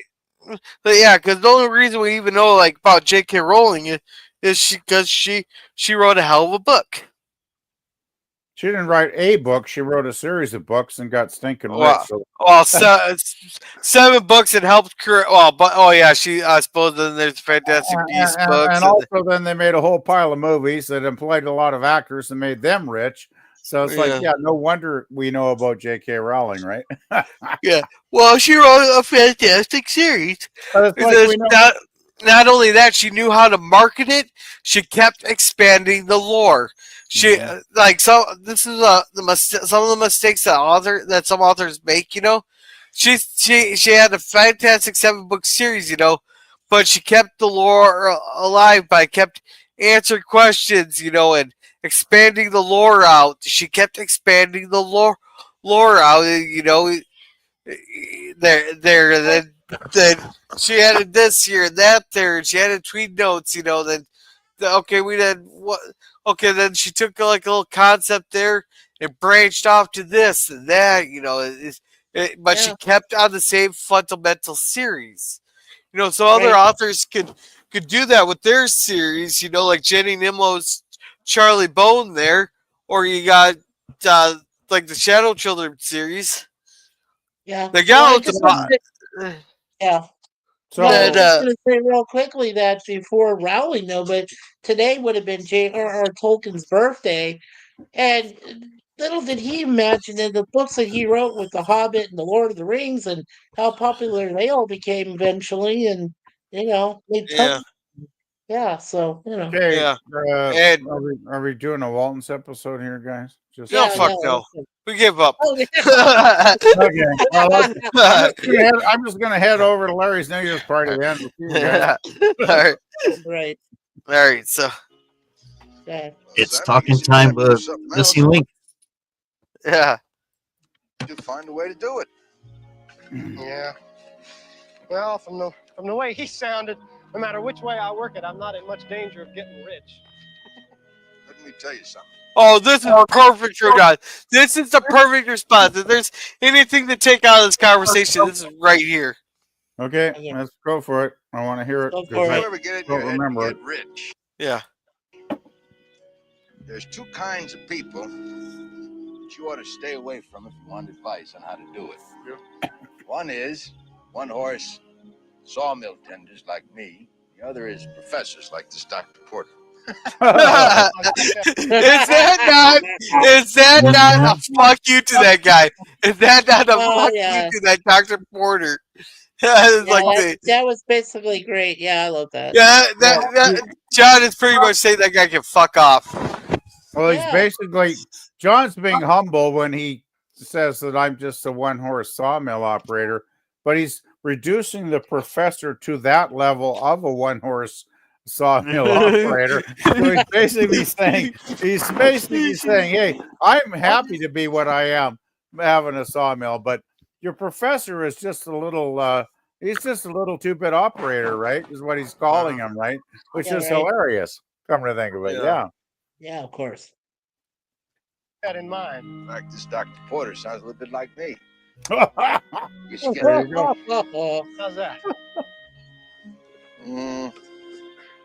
That's right. No, That's right. Dad, you got secrets. Former president has secrets. Yeah. Hey, John Boy looks like he's enjoying that there. Oh, he's yeah, loving he is. it. Go a Well, he's long kind time of without putting it in perspective, right? Yeah.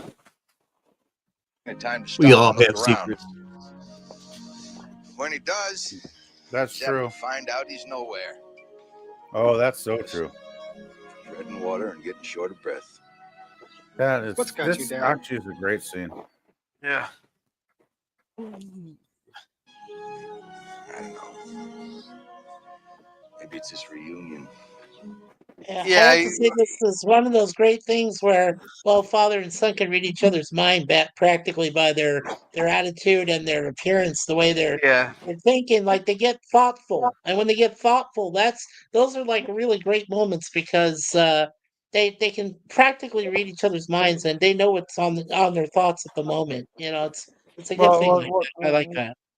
I as I say, I didn't find this episode so interesting, and I was tired when I watched, and I did doze off. But looking back, thank you, girl, for replaying this scene, by the way, because I do remember this one with Pa saying, a man could go a long time without looking back or thinking about things or thinking about where he's at in life, and all of a sudden you realize you're not really anywhere. And all those years have gone by, and I think he's trying to impart wisdom into John Boy that, life goes by so fast, and it's easy to let it go by so fast and not realize where you're at and not pay attention, and then look back years later and realize that you made mistakes and you could have done things in a different direction. And I think that's what he's kind of implying to John Boy here. Yeah. Hey, and I want to say welcome to FKHC be here. And I'm going to go read the comments here before I read that here. Go say hi to everybody here. And Greg said they're excited because they only have 30 years until the premiere of Star Trek. Yeah. Hey, I have to be Snopes. I have to be Snopes on you. I call it 34 years. And cheers, and hail the AFC. And no, I didn't think I thought Uranus was too far away to see. Unless you're making a joke about being my anus there, and I didn't know I could see it. And hello, Tim. Well, I gotta say, if you can see Uranus, you're either an astrophysicist with a really bitchin' telescope, or you're a world-class gymnast that can contort yourself really well. Well, I already know I got a great ass because whenever I get done talking to people, I turn to walk away. I always hear, "Wow, what an ass!"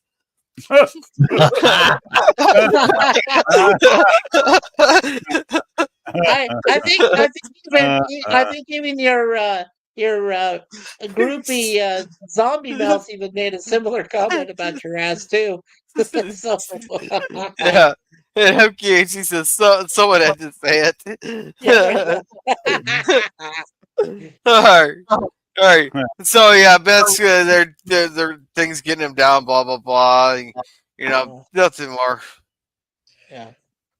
Yeah, then they're talking about Grover Cleveland always getting his picture taken with Getting that. rich, selling insurance to people who can't afford it. Oh, There's hey, even a we'll go back a few scenes. You stand to see a lot of old friends, don't you? I guess you can't avoid that. What's the matter? Don't you want to see them? You know, son, they're just not like me. One of them's always getting his picture taken with FDR. Another's getting rich, selling insurance to people who can't afford it. There's even a guy who owns a real estate office up in New York City. You know, and it's kind of funny. This is very important. I want you to remember this. You know, he's having these people who are in us in how should we put this they're like work life, they're successful. Is that how I should say it? You know what? He's comparing their careers to his reality. Yeah, but I don't think that he realizes because like I could say this about myself. Like I the want to. weekend I went to, but Yeah. But part of this I want to say for this episode there, I'm trying to make a point there, is John's editing these people right here, right now, because he thinks they're so successful. You know, one guy, because he's selling real estate in New York. One guy's selling insurance to people that can't afford it. You know, one guy is always with the president. He's a fucking bureaucrat in New York, But they touch on this throughout the episode. Right. Yeah, he's saying their lives moved on and became something bigger than they originally were, and he's just still a small town guy working on his little sawmill. I think is what he's saying. Well, I'm glad he wakes up at the end, but won't say it. So yeah, yeah. But he's basically feeling regret after 25 years, right? That his life maybe wasn't as successful as some of the people he's comparing himself to. Yeah. Never compare yourself to other people. It doesn't pay. Yeah, we should start a pool on which part of this episode is going to get me claimed tonight. Doesn't every part get claimed? Oh, well. No. They clip on one segment there. They'll click like one segment. Do I have to make a grandpa grandma joke? Seriously, girl? You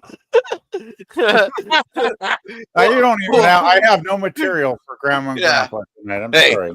We'll get you to the dark side yet tonight. It's like grandma said to grandpa one night, "I'm coming up dry."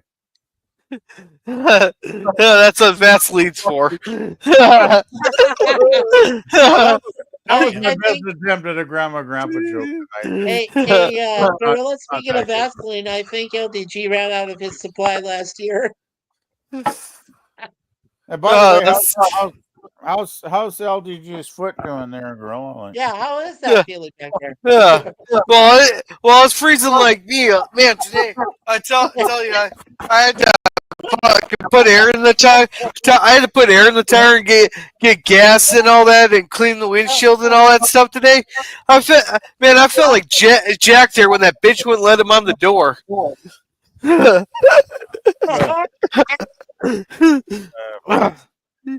Yeah. Keep going. Anyway, Come on. Tim says the Waltons. We need more.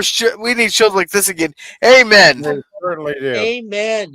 Yeah, Amen, brother. Yeah, there are a few shows like this I like watch if I get a chance. Last of the Summer Wine is one of them. Oh, cool. By the way, that's a British show, I believe, guys. Okay. Yeah, that's a British show, I believe. They went for like 30 years. So yeah. Right. Yeah. Okay. Especially when it hits you all at once. Yeah. I've spent many a long, hard day on this place. Nothing to show for it but what I track home in my shoes. Yeah, so there's just. I'm not going to show this one. We're going to kind of speak through this one. They hear him come by the time. They're, you know. Had a tidal wave up there, a volcano erupting, or a yellow fever epidemic in almost 3 weeks now. Zachary, I hope you're eating well and putting plenty of money in the bank. Well, what we haven't frivoled away on side meat mortgage payments there. Yeah. You know, then he's living on skim milk and all that other stuff. You're talking about how poor they're making jokes about it. It's a real good scene. You guys got to see it. And John's making all the stuff for the school reunion, blah, blah, blah.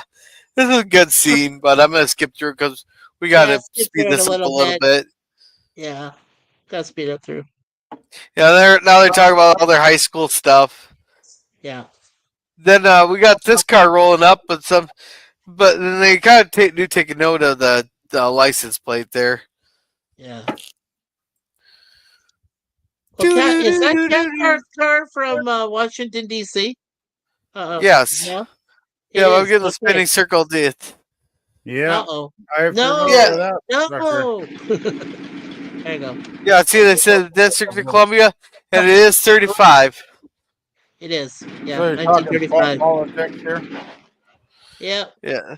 Yeah, this is Grover. Oh, hey. No, he looks different when he's on Sesame Street. Oh, well. Yeah. Yeah, this is just like awkward back and forth. Grover Cathcart. How are you? It's been a long time, John. Well, how you been, Grover? Fine, just fine, John. World treating you all right? Oh, I'm 3 meals old, a day. John. Sleep well? Well, that's the main thing.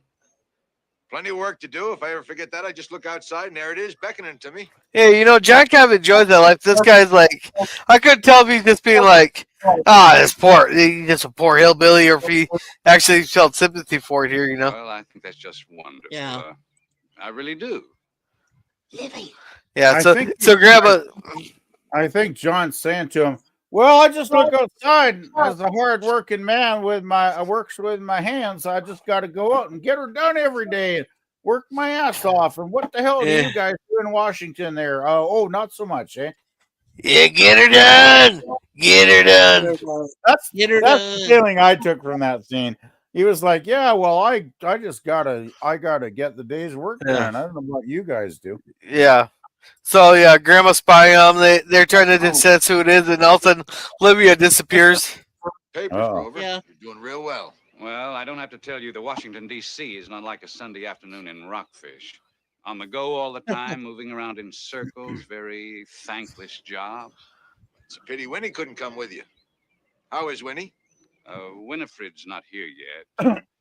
She stopped in Richmond to visit her mother for a couple of nights. She's not been feeling very well lately. Nice. So Olivia went and changed her dress real quick. Grover, you don't look a day older. Now, Olivia, that's a lie, and you know it. Well, I wish we'd known you were coming. I could have at least powdered my nose. Grover, how about a cup? You know, Olivia comes and saves the day here because John was feeling a little bit awkward here, talking to his old classmate here. Well, that'd be just fine, John. Yeah. Olivia, you're as beautiful as when you were in school. What is it with women with that expression? I'd like to powder my nose. You know, put some makeup on. No, okay. I always thought they were okay. Okay, I'll be quiet. Well, they'll pepper some like blush and shit on their cheeks and shit. No, but I always thought it meant something else. But Well, Suzanne said that it's also a way of saying they're going to the bathroom, but they're being polite about it. That's what she just said. what my mind went to. It's like they're going to the can, but they want to. But they want to be polite. They don't want to be rude and say, "Hey, I have to go take a shit. I'll be right back." I always interpreted the powder in the nose as going and touching up your makeup or going and put makeup on. See, I always thought powdering your nose meant they went to the can to take a leak, and then they like powdered their nose, so to speak. Right. You know what I mean? Yeah. Maybe they're going to do a line of cocaine, so it could be that too. I briefly looked up this guy who played Grover Cathcart. His name was James Ray. but he died at a very young age. He passed away in 1988. He was only 56 years old when he passed away. He Huh. was in Remington Steele. He did the series The Winds of War, that miniseries, and he was also in She's Having a Baby movie. Yeah, so Huh. weird. And he was born in Oh. Oklahoma, where Calera, near where Kitty's from. So yeah, interesting. Yeah. Anyway, so yeah, Anyway, continue. let's proceed. So Yep. yeah, More. so anyhow, they go on there. Then they're just talking about the depression, blah blah blah. Just a little back and forth, got boring. Here she knocks, you know.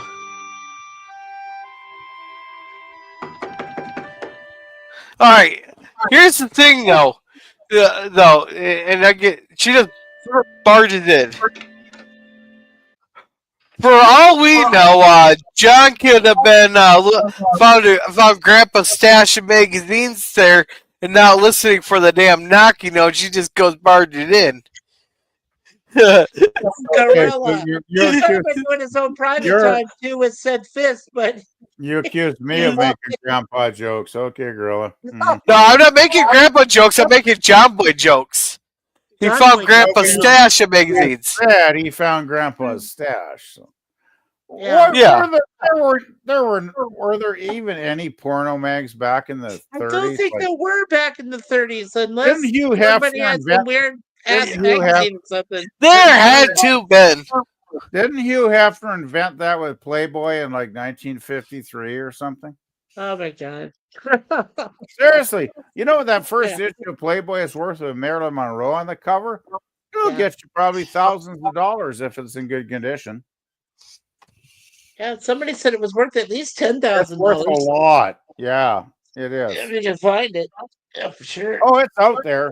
I'm sure. I mean, they probably didn't print that many copies so on the first issue, right? But it's out there. I'm sure if you eBayed it, you'd find a couple for sale there, Mikey. Trouble is, like, they could be, you know, when something gets that valuable, they could be reprinting fakes. Yeah. Well. Okay. Okay, let's move on. What's John? Is John Boy kissing his bull? No, he's thinking here. He's sure leaning in there. Jeez. Oh boy. Daddy had to go into Rockfish. Something about his high school reunion. Do you knock usually before you come slamming into a room or what? I knocked about 112 times. Something wrong, or you just got your brain turned off? Yeah, this was a little stiff here. Okay, I'm going to remember that next time John Boy wants to walk into Mary Ellen's room. He should just knock once, and then walk in on her when she's doing. Well, she knocked a couple times. Yeah. And all that was going on. I mean, I'm Okay. just a mere girl, and we don't do things like thinking. But it must be hard to get it all started up again once it stalls. What are you writing about, anyhow? Oh, she's back in bitch mode in this episode. Yeah, and it's like stiff bitch mode too. It's like not convincing. Oh boy. I'm making a list. I wish know the writers- Junior's spouse said she wasn't happy about this episode. I wish Yeah. the writers would settle on mature Aaron or bitchy Aaron because they seem to flip flop like dying fish on a fucking pier back and forth all the time. Yeah. Well, you know, when Elizabeth, the youngest one, goes psychotic, something's wrong. Yeah.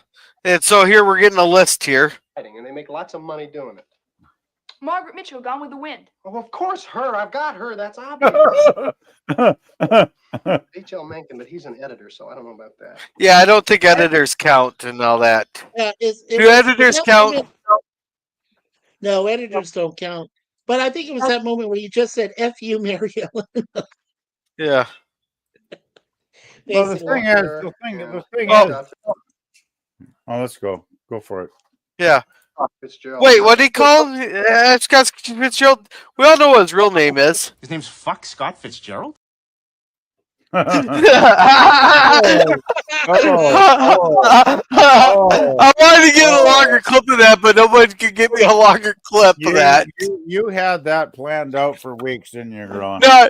I had a longer clip planned out, but I did not think of that until today, and I did not have enough time to start sending messages around trying to get someone to clip a longer clip for me, where they're going back and forth on the Fuck Scott Fitzgerald.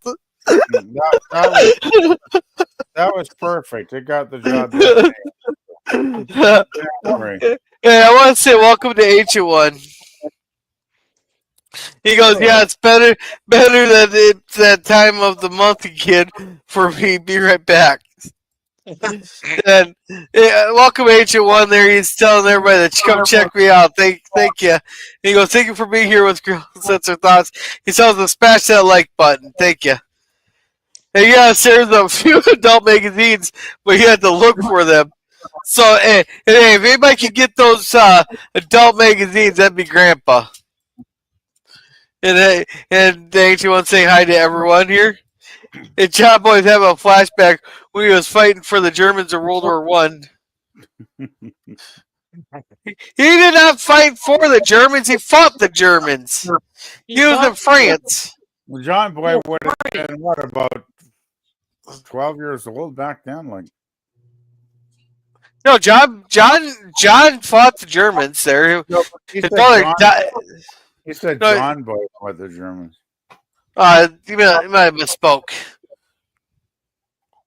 John Because John Boy wouldn't have even been born yet. Even alive, yeah. He's probably swimming around. In John Senior's private parts at that point. All right. Well, he did need a protective shield, PvP. When was John Boy born? Well, I better put Walton in there. I'm curious now. I want to get my facts straight when we're making these jokes. John Boy Walton, the character played by Richard Thomas, TV series. The Waltons was 15-year-old. The pilot episode, The Homecoming, and 17-year-olds at the beginning of the series. So John Boy was birthed around 1916. So John did a pump and dump on Olivia there. He pumped Olivia, then he went and fought. He said, "Here, you can change the diapers. I'll go fight the Germans."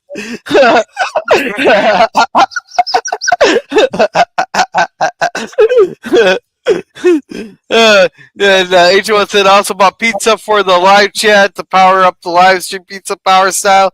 Who wants a slice? We all want a slice. He was in the TV series All Quiet on the Western Front. Oh, John Boy was? So cool. He was also in Battle Beyond the Stars. We couldn't remember the character's name. We all just referred to him as Space Cowboy or Space John Boy. Space John Boy. Yeah, so they're going through the list of blah blah blah. They talk about the murder mysteries, blah blah blah. Let's see. Then they go visit this guy here, and they talk him into it. There, and he wants a favor from John. He's because apparently he's gonna drug up his mother and keep her upstairs there, and he'll host the damn reunion, but he just does not want to say blessing. So John says even if he has to say it, he'll do the blessing. Yeah, blah blah blah. It's a little back and forth. They won't have to see him for another 25 years, blah, blah, blah. Then he goes, this is this gal. And now,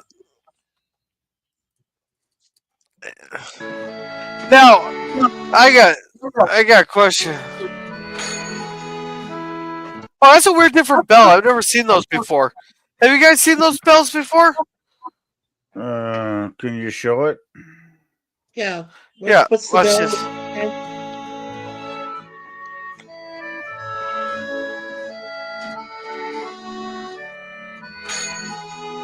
You just twist it and it rings. Wow. Okay. I couldn't see it on screen, but I've never seen a bell like that. The only doorbells in the 60s would be on the side of the door, and they'd be like a push button. Yeah. You just push them, and usually they had a little light inside them, so Right. at nighttime you can see them as well, and you just go ding dong, ding dong, ding dong. Yeah, that's what here he spun it went ding. Yeah, I never before my time. I'm guessing. Yeah, that's might be before the electric doorbell. Hey, did you guys ever have rotary phones attached to the wall? Yes. My grandma had a rotary phone that I know how to use. I'm one of the few people in my generation that can actually dial a number on the rotary phone. Yeah. Oh, yeah, okay, there we go.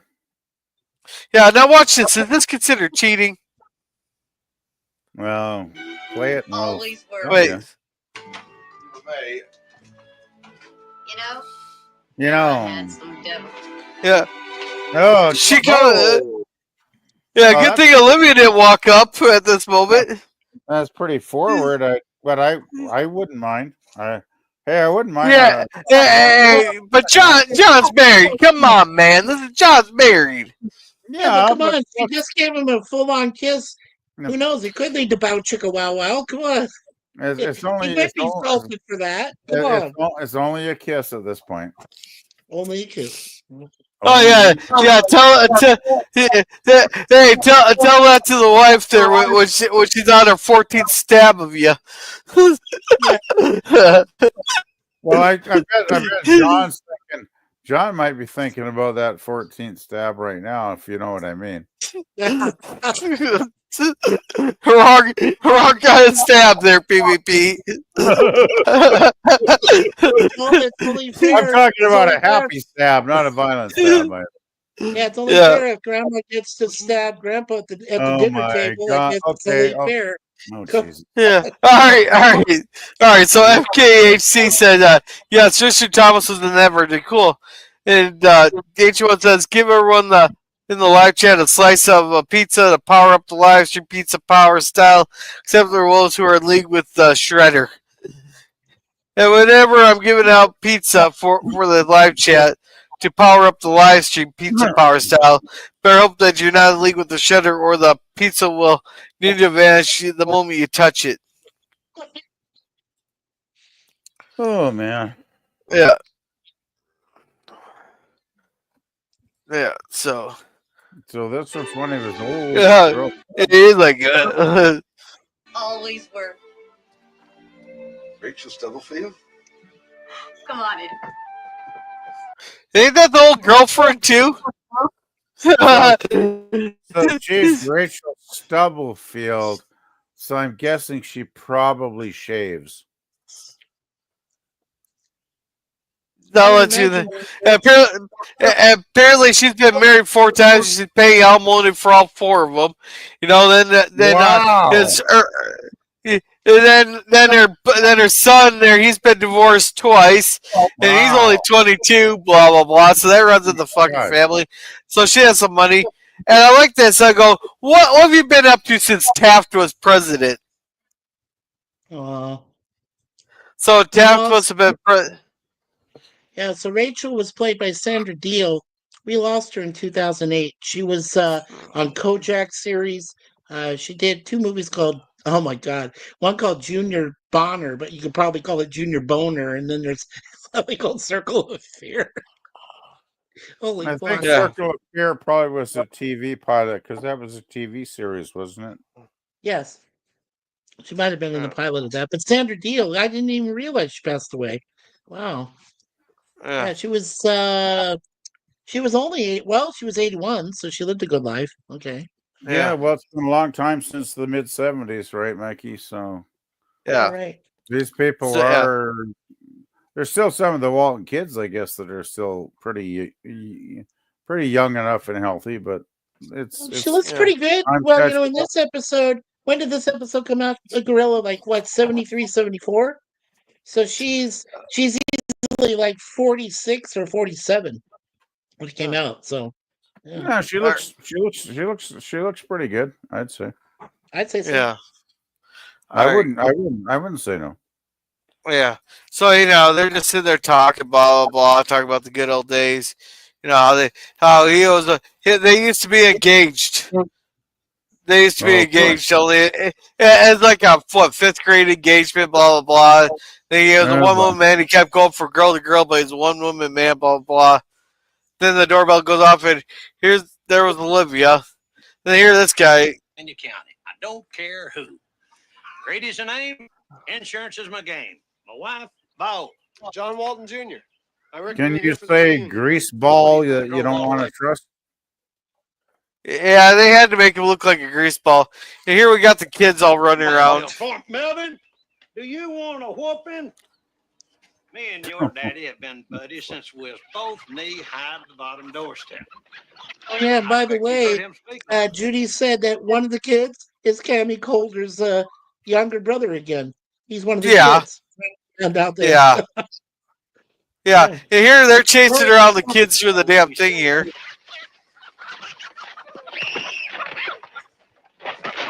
Now, where's like Grandpa to step in on this? Do something with them children. They don't listen to me. You're their daddy. Oh boy. Yeah, I don't feel like this guy's gonna die of a heart attack in like 2 years. The way his anger is. I think this is probably the point when I started to fall asleep watching this because I just was starting to lose interest in it. Like, yeah, you gotta admit what has actually gone on in this episode up to this point, guys. Well, look how much I played versus now I'm skipping through this stuff. So anyhow, he's just like yelling through there, and she goes after them. They're not listening. I say we're 30 minutes in. The characters are extremely annoying for the most part. The only good shit has been between John Jr. and John Sr. for my money. Yeah. And, you know, Yeah. other than that scene at the dinner table, there wasn't much happening. Yeah, but you know how John was evidencing guys. He got this guy who sells insurance to people who can't afford it. He had another Grover Cleveland who's always with the president and all that. But just think the guy's always, he never has time to relax. He's always running circles and all that. That nobody fucking thanks him for his job. You know, you'd think that his boss was Kamala Harris or something. That's how thankless the job is. But then you got this guy who's all stressed out and he's a jackass, you know, and pointless, you know. And it's like you can tell that the family's not a coefficient or what am I trying to fucking say? They're not a cohesive family. You know, like the Waltons are a cohesive family. This is just a family that's just falling apart. You know, the dad doesn't want to do his fucking job of whooping the kid's ass. You know, the mother's not paying attention to the kids. You know, until he starts fucking yelling at the mother. Then he threatens to whoop in on the kids, but he doesn't give the fucking kids a whooping and shit. Yeah. Yeah. Gorilla, I gotta step away from it. Dysfunctional. I think you're thinking dysfunctional family. Yeah. He's just they're showing him off as a piece of shit father. Yeah, of course. You know, he may sell insurance, but he's a crap father. He throws them in there. You know, blah blah blah. Then we got this little scene here. Yeah. So this guy, the actor is Brian Part playing Melvin Grady, and he's still alive. He's going to turn 63 in March. So he's been in Max Dugan Returns. Yeah. He's done a couple things. Max Dugan Returns. He was on Little House on the Prairie. He did Birch Interval back in 1976. Yeah, he done some things like this, you know, being an idiot or dysfunctional. Yeah, you know, they have a little heartfelt thing here, blah, blah, blah, talking about how 10,000 writers can't be unemployed because of writing's their job, they can't be jobless, blah, blah, blah. Yeah. I can do. I just don't know what to do. Whatever. Okay, this was a funny scene here. Is PvP back yet for this one? No, not yet. Well. Okay. All right. Oh man, I was loving the scene here. Sorry, I had to get a drink here. Yeah, I had to get one myself. am I going to do? What's happened? You're acting like it's the end of the world. Well, I'll tell you, that would help. Now, Eula May, we can't lose you till the day after tomorrow. Tomorrow, you're going to have to just cancel tomorrow. I mean, it's... You know, John would be happy if they just canceled the fucking reunion. John would be happy. Yeah, just cancel the whole thing. Who gives a shit? Nobody does. You only had had people traveling a couple hundred miles for it. Yeah, right. Uphill both ways through 5 feet of snow. Oh my god. Yeah, when I was a youngin', I walked through the snow, get to church or get to school or whatever. You know, you hear all those stories. Yeah. Yeah. It's Martin Renshaw's mother. She's gone and had another one of her spells. One of her usual spells? Well, hot damn, Lynn Carlin is still alive. Oh yeah, I like that. They go ahead and spells, you know, and freaking Esther says like her usual one. No, she just had a 2-day fuck. She got plastered for 2 days and now needs some fucking dry out. Yeah, well, this actress playing Eula May, Lynn Carlin, was in Battle Beyond the Stars with Richard Thomas. So that's something else they shared after this. You know, after that. So she's space Eula May. Yeah, Eula May. Yes, she's space Eula May. Yeah. Yeah, I heard that. Yeah, her birthday's at the end of this month, so she's going to turn. Wow, she's 87. Damn. Yeah. So anyhow, Olivia's enjoying this. I love this part here. Oh, no, Mr. Walton, it's much worse than that this time. She's gone and broke her hip. They can't get that lady upstairs. She fell down the stairs. Down in the parlor with a doctor and 2 nurses and hollering obscenities that I wouldn't even repeat to my dearest friend. Now I'm curious what those obscenities are. I know that they're family friendly, so they wanted to keep that played there. But I would like to see I'd like to see like a deleted scene. Hey, look at this still you got here, Gorilla. When the word obscenities is mentioned, who's smiling in this scene? It was Olivia. No, Grandpa is smiling right here. He's smirking. Oh yeah. Well, so is Olivia. He's thinking obscenities, those words that are dear to my old heart. Now I understand this is 70s. Grandma looks pissed off. John's like, what the fuck does obscenities mean? And Grandpa's going, oh, those are the words I know so well and love them all. Yeah, no.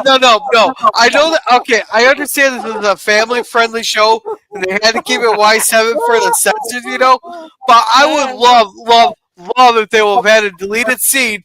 If it's nowadays, they could have had a deleted scene of this of what those obscenities were. You know, just have like all fucking.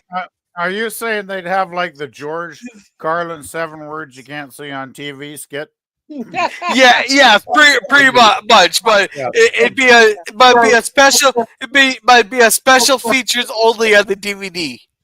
Yeah, and who would you have saying the 7 words you can't say on TV? Would you have and now just have them go, well, were these the words? Blah, blah, blah, blah, blah, blah, blah. You know, but you're... Oh, man. Yeah. All I can imagine You is realize Grandpa saying, you know, if we're in the heat of passion with Grandpa or if we're in an argument, those obscenities will start to pop up real quickly. You know, DVD features like that are never going to happen in real life. You guys know that, right? Yeah, but no, I just think I'm having fun with this. Oh yeah, obviously. Well, if we weren't having fun, we wouldn't be doing this, would we? Like, come on. Yeah. Obscenities. Oh God. Oh, we got like what, 10 minutes left? Yeah. Only 10 minutes left. We're speeding through this now. Yeah, we are. Good. Her cussing sure put a damper on the dinner. She's peculiar even when she's sober. Mean, you might say. I was Martin. I like that. She's peculiar. I'm peculiar. Even when she's sober. I love that. Yeah. Okay. So his mother, it's his mother, right? She's drunk off her ass, fell down the stairs, broke her hip, freaking out, started to cuss words that even a sailor would be embarrassed by. And now they got to move it somewhere else. Yeah. Wow. No, but watch this. This is one of my favorite scenes in this whole episode. It is. It's fun. It's fun to watch. He really told her. He said he hoped that the next Yeah, watch it. I love this. time she brought into Yeah, we can skip that. It's supposed to be a pretty day Yeah, tomorrow. you notice that Louis just cut her off there. That she hoped she'd fall and break. Then Louis just called. It's supposed to be a pretty day tomorrow. You know, cutting her off there. Just completely cutting her off. Here. What is he? Then was you have he this just here. like- Yeah. yeah. Was he just trying to stop him a moment and say, next time you hope that she succeeds, and let's go to the next day. Well, I think she was going to say she hopes she breaks her neck next time and ends the all of it. But of course, Olivia doesn't want to go to a dark place like that. No, Yeah. Well, yeah. No, well, so watch this. standing here. I mean, what are we gonna do, John? There's still plenty of time. Yeah, you know, Louis singing it. She's laying on John. Well, what do you think? And this is a point Jerm always makes. I wish Jerm was here because he always makes this point. Yeah. Why me, Eula May? Because I can't cope, and Martin Renshaw never could cope, and you're the one that people turn to when things go wrong. And that is right. When everything goes wrong, everybody turns to John because John will lay down the law. He'll get shit done. Yes. Well, John has always been the voice of reason in the entire series. Yeah. And now, but that's the thing. Eula May's only now starting to realize that. Yeah. Well, I can totally understand why John just wants to go hide somewhere in the woods and not even have this reunion. Play with These people are But now these people are Dora- all Dora's incredibly. gone. These people are incredible. Not only they're jackasses, but they're incredibly annoying jackasses to boot. Yeah, they're not. So they're very annoying jackasses. I never went to any reunion because I knew it would be like this. Well, we had our 5-year reunion. Then our 10-year reunion had fallen right when COVID hit. Oh, and everybody was taking right when everybody was taking it seriously. Nice. That was opportunistic. Yeah, that was a sign. Well, that's a good chance to say fuck it and avoid it. So yeah. Well, as I told, real quickly, as I told, Gorilla earlier before, I said right after the 30th, my 30th high school reunion, I finally said I got to make a change, and 4 years later, I'm here with a beautiful wife, Suzanne, and I'm living in another country I never thought I'd be in. If somebody told me 10 years ago, I would have said, "No way, you're full of it. You're off your rocker," and here I am. So there's that story. Yeah. Yeah. Anyway, back to the episode. Back to the episode. Do it, Grandma. How do you feel about it? Yeah, we still got a ways to go. I'm telling you, I'd feel better. Yeah. Yeah, hear this. If he could have gotten started this morning, but I suppose. Now, what are you two talking about? Eula May, we'd be proud to have his graduating class come here for dinner tomorrow. Olivia. Yeah, Grandpa's excited about that. Look at the look how joyful Grandpa looks on this one. And Grandma's putting a smile on her face, and John's like, Olivia, what the fuck? Why are you inviting these fucking people here? What the fuck? Yeah, Everybody, Grandma and Grandpa are loving the thought. John is just like, what the fuck are you doing to my life, Olivia? I think I'm gonna have to get a divorce going soon, baby. Oh man, yeah, because divorce. Yeah, it's like divorce me. Yeah, right. How's with Rachel Stubblefield back at the Bell Chica Wow Wow kiss? That's probably why I didn't like this episode so much because it seemed like it was like John's walking nightmare episode. Yeah. Yes. Right. Yeah. John's walking nightmare. That's the title I'm giving this episode. Yeah. I agree. And hey Daniels, how's it going? Hey Dan. Yeah. Still breathing down, so I can't complain. Yeah, it's going. I've had a good day today. Hey, you had a really good day. Wow. Yeah. Wow. Really good day. Yeah. Yeah. So did you get a magic? Did you get in spite of what you got today, Gorilla? Did you get a magical ring of power that you slipped on your finger? No, not the finger. Ha! Oh. Yes, I went there. So are you saying it's the cock ring of the Lords? Sure, we'll go with that. And it glows. I was so waiting. What glows? I was so waiting for someone to make a hemorrhoid ring joke. Oh no! Oh my god. Okay, I'm just going to go back to the episode. Yeah. Please. John, hush. Eula, you go home. Yeah, Olivia, John's like, I don't want to do this here. And Olivia's just pretty much, God, just shut the fuck up. We got this. Oh yeah. Well, Oh, John to hush. Wow. Yeah. Well, look at this. I gotta say, John's gonna be sleeping in the barn for next week because he wants to. I think so. Yeah. It's like, yeah, Olivia, you ain't getting none for the next week, there, girl. You go cook your little dinner party and have your fun, but you ain't getting any of this. You ain't getting shit. Now here you'll notice that Jay. We finally get Jason, Ben, and Aaron in the episode, pretty much. But this is like the first words, I think, or they've hardly they had hardly any words all day, but they're all it's that's forth, blah blah blah. Here going back and forth. Yeah.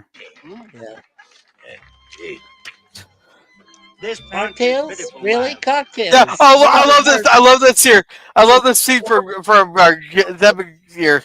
Mama says tell you better stay that way too. That's why they call it running water. You know, they talk about having a bottle buried somewhere, you know, and then you're just like, don't let Olivia find it. Did you guys ever want to see the episode where Grandpa just gets completely hammered, goes totally off the rails, and does crazy shit for an entire night? Like we already seen that. We've seen that. Really? Which one? Yeah, we've seen that a couple times. Their grandpa, because Esther was pissed with Grandpa because she got Reverend Fortnick on his first night in town completely hammered. But seriously, and John had to save the day. There's got to be a lost episode where Grandpa goes totally nuts and does all kinds of crazy shit all through Walton County, and the next morning they find him completely naked at the side of the creek. So you're saying that Grandpa gets completely drunk at the Baldwin sisters and goes streaking through town? I haven't got a script written or anything. So just for the record here, PvP wants to see Grandpa streaking through town. No, I always thought, did you guys not think that on Star Trek, the original series, it would be a great episode if Scotty and McCoy got together on a pleasure planet and got completely wasted and went totally nuts with the local women on the pleasure planet? Like, did you not think that would be an interesting? All right, so okay, you did that to local women because I was about to ready to start throwing words in your mouth there. I was getting ready to start throwing words in your mouth there.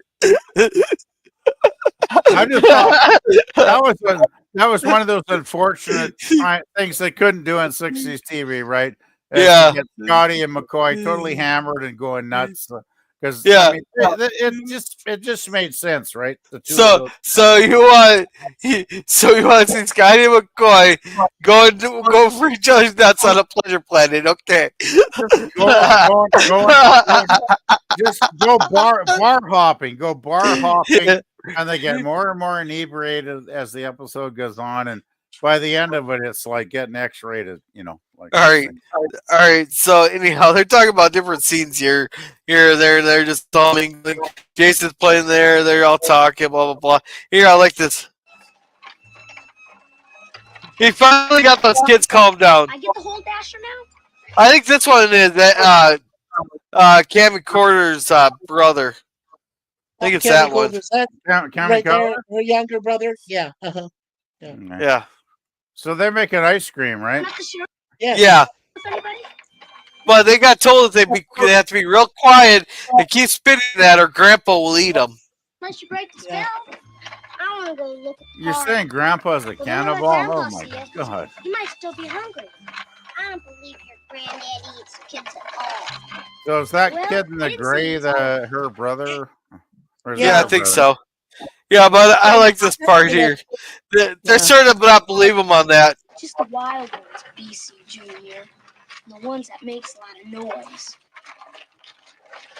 All right, I think I'll see BC Junior. The kid's name is BC Junior. So yeah, the kid in the gray there is Jeff Kotler. Yeah, Jeff Collar, he's BC Grady Jr. Yeah. I don't think he looks that much like Cammy, actually. Yeah. Yeah. And I'm sorry. Hey, PvP, you want to read this one? Oh. Okay, Daniel's Hot Topic said, I thought you said Scotty and McGoing on a pleasure planet pleasuring each other. No. Daniel, Daniel, where is your mind in the gutter? Well, I'll take blame for that one because I just started throwing words in your mouth. You didn't catch it. You didn't catch it. You didn't catch it.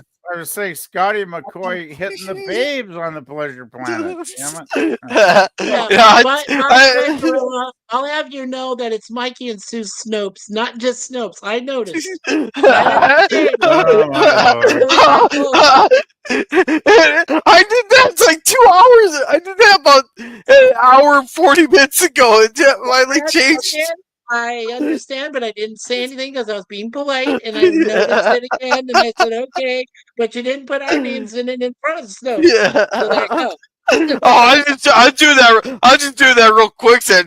Before you caught on, I was doing something else. I had to be real quick. I had to be real quick on it. Yeah, but I want to say quickly that Cammy's brother. He's in November this year he's going to turn 58. He was in Mork and Mindy, Falcon Crest, and a movie called Struck by Lightning. So yeah, so he's done some stuff, Yeah. So anyhow. And they just start spinning faster. Wait, Gorilla. Would that be Grandpa, like an early version of Dracula? Yeah. So anyhow, they're worried about they started worrying about the kids, and it goes, Grandpa took care of them. So anyhow, they start talking there, and no. BC Junior, Ernestine, now eat. Grandma just tells them stop it. I love that. Stop that. If there's been a mistake, I dare say the committee will rectify it. Who'd you go to school with, Grandpa? Me? Oh, various people. There was Captain John Smith and Pocahontas, and then there was Esther. You know, I love how Grandpa totally bullshits about his life history at the table. Well, it's like, he doesn't get enough with Esther at night. He never met fucking Pocahontas. Come on. Well, he didn't fucking meet Pocahontas. Come on. Well, PvP, here in this profession, we tend to call him a professional bullshitter. Yeah. You never Exactly. a bullshitter. Hey, wasn't John Smith? He was on the Mayflower, was he not? Yes. Yeah, no, John Smith was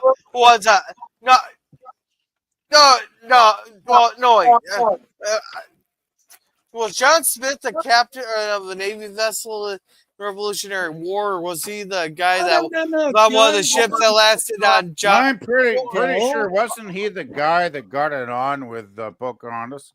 Oh wait, so he was in Jamestown and he was a scouting out the native lands. He was I thought trying that to was negotiate like with the real. natives. That was a real early before America Yeah, even Plymouth had Rock. I mean, all that stuff. That was when America was still swimming around in Britain's balls, so to speak.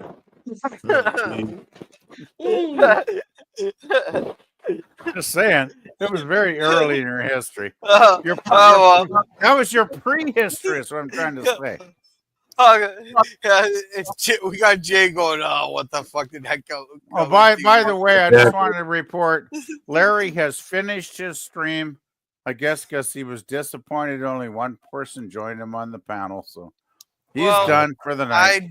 I do Waltons every Friday here, or try to do. Yeah, I told him. I said, "Hey, buddy," but Yeah. people will stream when they want to stream. But what about Yeah. Jason and the musicians? When are they expecting to eat? I don't know, Grandma. I called them 3 times. Oh my God. Jason will stay out there and play. Yeah, so they basically are going to talk about them listening. John, he comes, talks to him, and he got an apology letter from the professor there. Really? Yeah. Oh, okay. I must Close have this been. I must interview have been with Sinclair sleeping. Lewis. Sinclair Lewis, he's a very Yeah, it's pretty much an apology. He didn't mean exactly what it said. Be a writer, blah, blah, blah, go for the wars, blah, Really? blah, blah. Jeez, I'm actually shocked the professor gave a crap Yeah. to write a letter to him. Yeah. And of course, they're talking about who was this person, who was who was found to be this and that. It all turns out no matter what you do. Yeah, it all turns out all right, but not always the way that you planned. Hey, who was class prophet? But Oh my anybody God. remember Hermione Willoughby? Yeah. So who was this? Who? Biggest bull shooter was Zach. I'm really glad that. Apple. I'm really glad the only Yeah. times I had big family get-togethers, and I did when I was a kid in the 60s. The only 3 or 4 times I went to stuff like this was when I was young, and I was too young to give a crap about what the adults were talking about because I was having too much fun with my cousin playing with our toys on the floor in the next room. And when I think about it, it's like I would not even want to go through this shit as a teenager or an adult. I would just find it dreadful listening to these people. Like, these people are dreadful to listen to, man. Yeah. Glad I never had to experience it in my life. Because all the adults, by the time I was a teenager, most of them were fucking dead anyway, so it didn't matter. Okay. Yeah. Sorry. Getting dark. I'm sorry. Yeah. That's all right. It's all right. Rachel Stubblefield. Who was the biggest heartbreaker boy? That was me. Yeah. So Really? yeah. And here's this here. I'd have swore to go Oh my with Cathcart. No, Right. Was likely to succeed. Who was that? Who was that? the boy most likely to succeed was John Walton. You know what's missing in this whole dinner scene here? This is the 1930s, and no one's smoking at the table. Yeah, I noticed that too. It's In probably like the Olivia. 1930s. Oh, you think it's they Olivia? They don't want to get cancer. Come on. It's Olivia's house rule, I'm guessing. Yeah. No, Yes, Olivia's Olivia house doesn't rule. want her kids smoking, but she can't stop. Like Eula May looks like she's a smoker, you know, and I Grover don't know. looks like he could be a pipe smoker, you know. I have Maybe. no idea. I don't do I don't know when they're doing sessions of Congress. I actually don't care enough about this episode to care what the hell they think. I know. I'm just making an observation here. I'd have Oh yeah, cool. Cathcart. Yeah. I just found all this part really pointless overall. Oh, I like this part. I like this part back here. This sealed the episode for me right here. And John Boy's just taking this all in for his writing here. If anybody Yeah. remember that, it's me. Why, Grover? Well, that's the way it always was. 6 years in grade school, 5 years in high school. Everything I ever ran for, I was always running against the same Johnny Walton. Isn't that right? Do you say so, Grover? Boy, the greatest day of my life was when I beat John Walton out for senior class president. I don't think he ever lost any sleep over it. Oh, so the greatest day of his life is beating his rival in high school for class president. It's not marrying his wife. It's not his kids being born. Not getting a successful job. No, his greatest day is beating out. It's not kissing ass in Washington D.C. Yeah. It's And like, kissing wow. babies, don't forget, if you're running for major office. Now, seriously though, this is I don't know. Did they put this part in just to make him look pathetic and make John look better? No. It's that Remember at the beginning of the episode, John was kind of resenting it. Here, he's a poor guy, and all he has to show is the dirt on his feet. And he got this guy. All He's a right. successful bureaucrat in Washington. There, the other guy's a Right. successful real estate agent. The other guy's a success, but when you're coming down to this scene here, they're all evidencing what John has. He has a loving wife. He has wonderful kids. He has a great a job that he can be proud of. To make a living.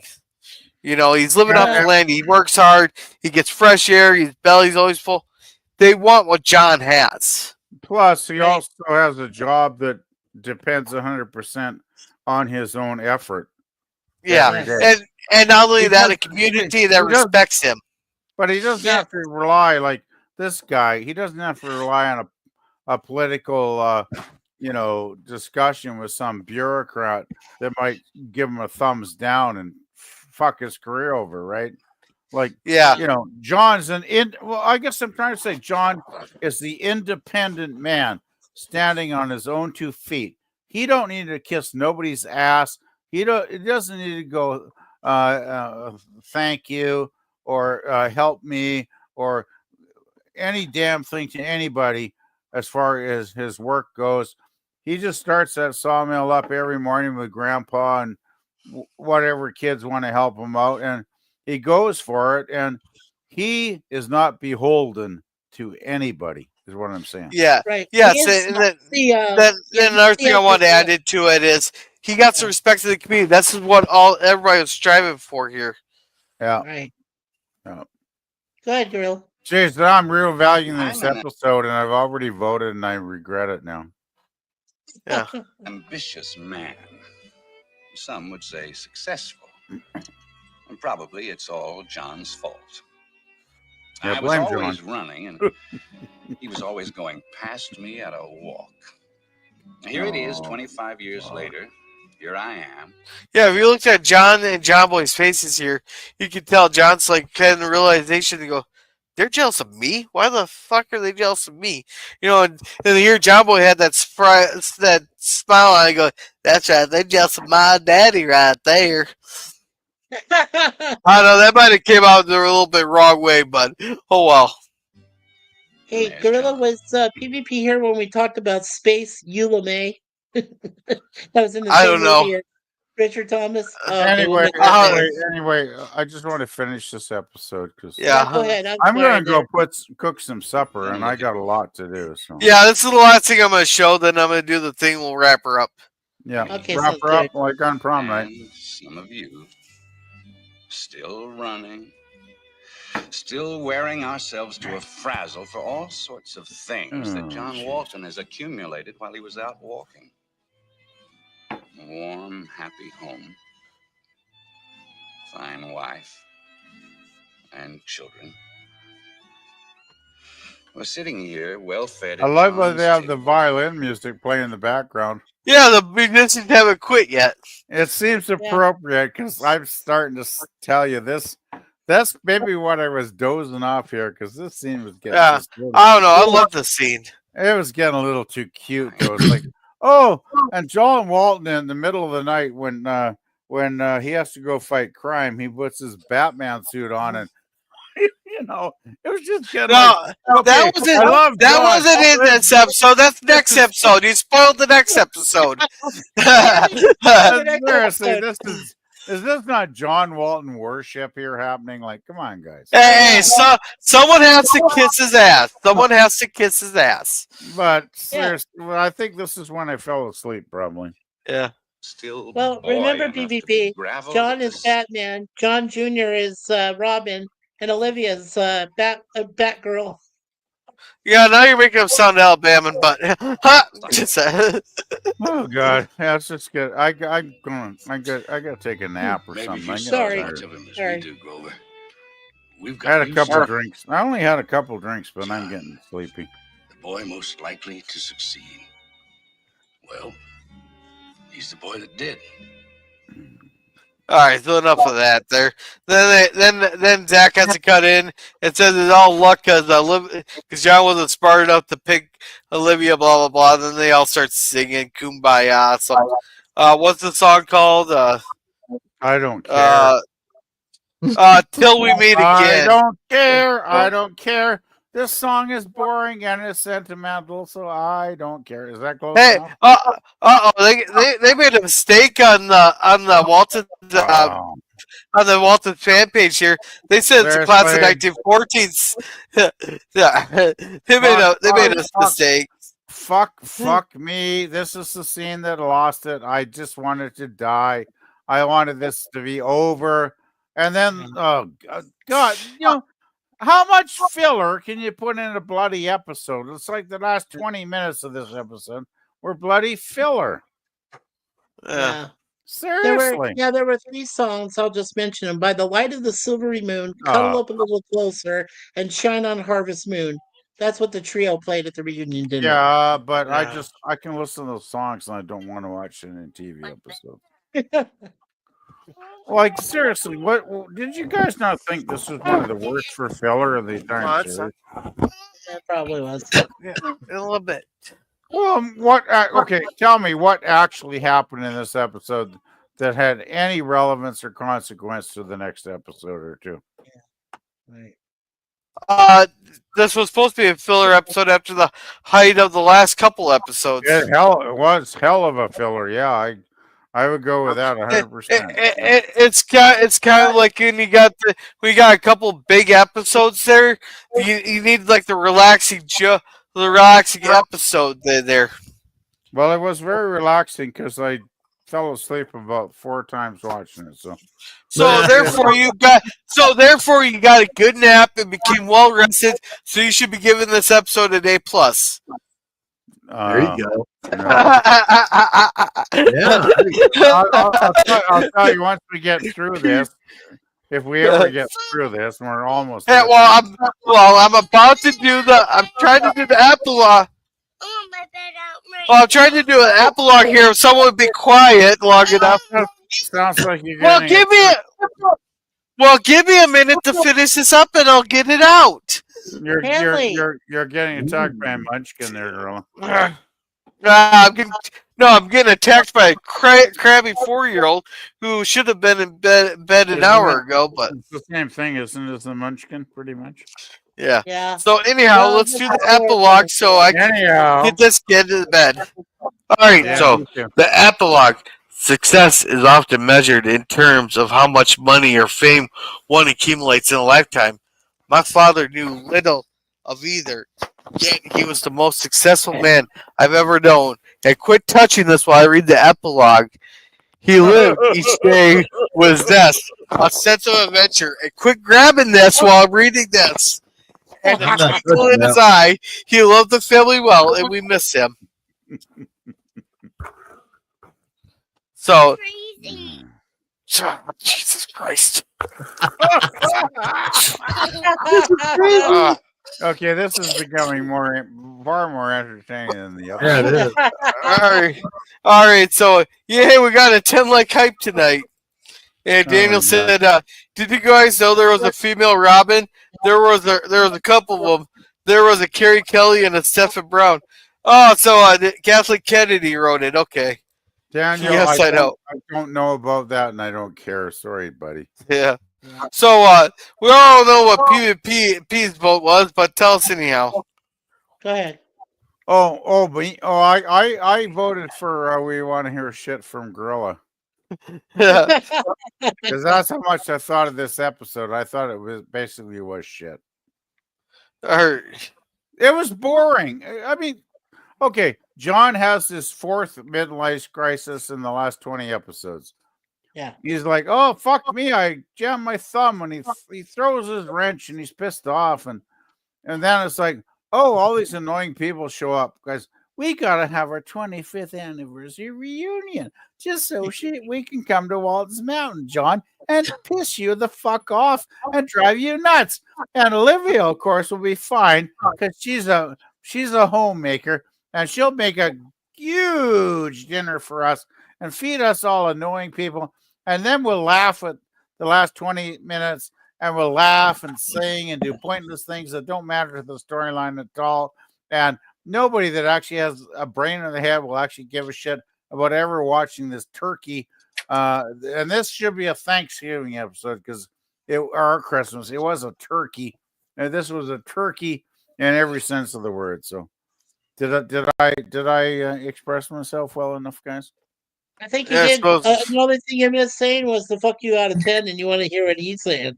It was, I just thought this is one of the most boring, pointless episodes. It's just a not. It's just not essential. It's unessential. If you took this episode out of the Walton canon forever and eliminated it, nobody would miss it. I'm thinking nobody would miss it. Yeah. And hey, Larry, how are you doing? Good. How you guys doing? Well, Doing good. I was telling everybody we got to join Larry, but didn't work Yeah. out. You finished your stream before we have, and we're Yeah, almost done. let me explain that. Basically, it is direct through YouTube. It's not through StreamYard, Stream Elements, or anything like that. Oh, And there's only allowed. It's a test thing. YouTube's doing. You're only allowed 2 people. You're the main host with another guest. oh, So I couldn't add. If I would love to add all you guys, but you can't do it. So it was a test to see oh, how it works. So when I go oh. on the Route 66 thing, I can go live and have somebody come on with me. Oh. Right. Okay, I don't know if you made that clear, Larry. I was just assuming it was the regular StreamYards. Yeah. Stream. Yeah. No. Yeah. Yeah.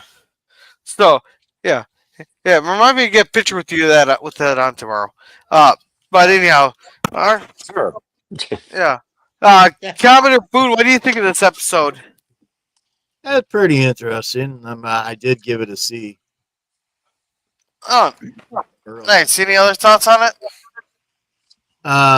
I just like Grandma and Grandpa just going at it, and John with his wise. What? What? I didn't notice John what they were going at it. Oh my gosh! I didn't notice that. Well, they were doing something in the background. Hanley. Like, what am I missing, Gorilla? We got a munchkin. Yeah, voice. well, she just ripped her crown off, her skull crown off, so she's not getting it back till tomorrow. Oh, bad. Because I don't want that ripped. Ripped. I paid a pretty penny for that. Wow. Yeah. Yeah. When I listen to your kids, Gorilla, it makes me wish I had actually had a woman and had a family, but it's too fucking late now. Those days have passed. Yeah. And Gorilla, it's never too late, PvP. You just got to keep looking. Well, let's face. Okay, let's do the math here. I'm 66. So hey, I know, guys. Any woman older than 35 could not safely birth a child. Hey, I know. I've heard quite a few people. I'm pretty sure Ron Jeremy and Hugh Hefner had some kids in their 70s. Mm-hmm. Yeah, they did. And then I've heard of some 50-year-olds still bearing kids. Yep. Yeah. So sorry. Yeah. And Daniel says, "Hi, Larry. I wish I could go on your stream, but I did not get the notifications." Yeah, it was a test. Yeah. I even said at the beginning of the stream, what we were doing, this is kind of a test. You're not able to invite other people on here. It's a direct to YouTube stream. And Raquel and I have been planning this. We were going to plan it before. We weren't able to. And then finally, we're able to do this. And we wanted to try it out and see how it would come across. And it was actually pretty easy, but you can't do any intros or outros or nothing. Wow. Well, go. All right. Pop up. No, I popped on your channel a couple of times while we were doing Waltons there, Larry, and it looked fine. It looked like everything was 100% good. So Well, that's good to know. Thank you. But it was just you. It was just you and your other guest, right? So Raquel. you know. Yeah, Raquel. Yeah. Yeah, So Raquel was there. Yeah. So I kind of started thinking about after a while that maybe something was going on where you, because I would have thought you would have got other people on the panel if. Oh gosh, yeah. Oh You know. yeah. This was this kind of a special thing. Talk about gaming, the So gaming I that had we're a feeling. playing. I had a feeling something unusual was happening. Is what I'm trying to say. Yeah. Yeah. In a weird way. Alrighty. Well, Mikey, what did you think of this episode? Well, I'm actually kind of ashamed. Well, first of all, thanks, Snopes here, giving his review. I guess I'm gonna stick with Snopes from now on. Okay, I got a mean now. Well, that's because you fact checked me on a one letter spelling error. Yeah, right. I thought I was dreaming and going, Snopes, what the fuck? Anyway, yeah. That was probably your reaction when LDG first set foot into Sid Butt, okay? Anyway, yeah, what the fuck? Anyway, no, I'm ashamed because initially I'll go play with your chicken.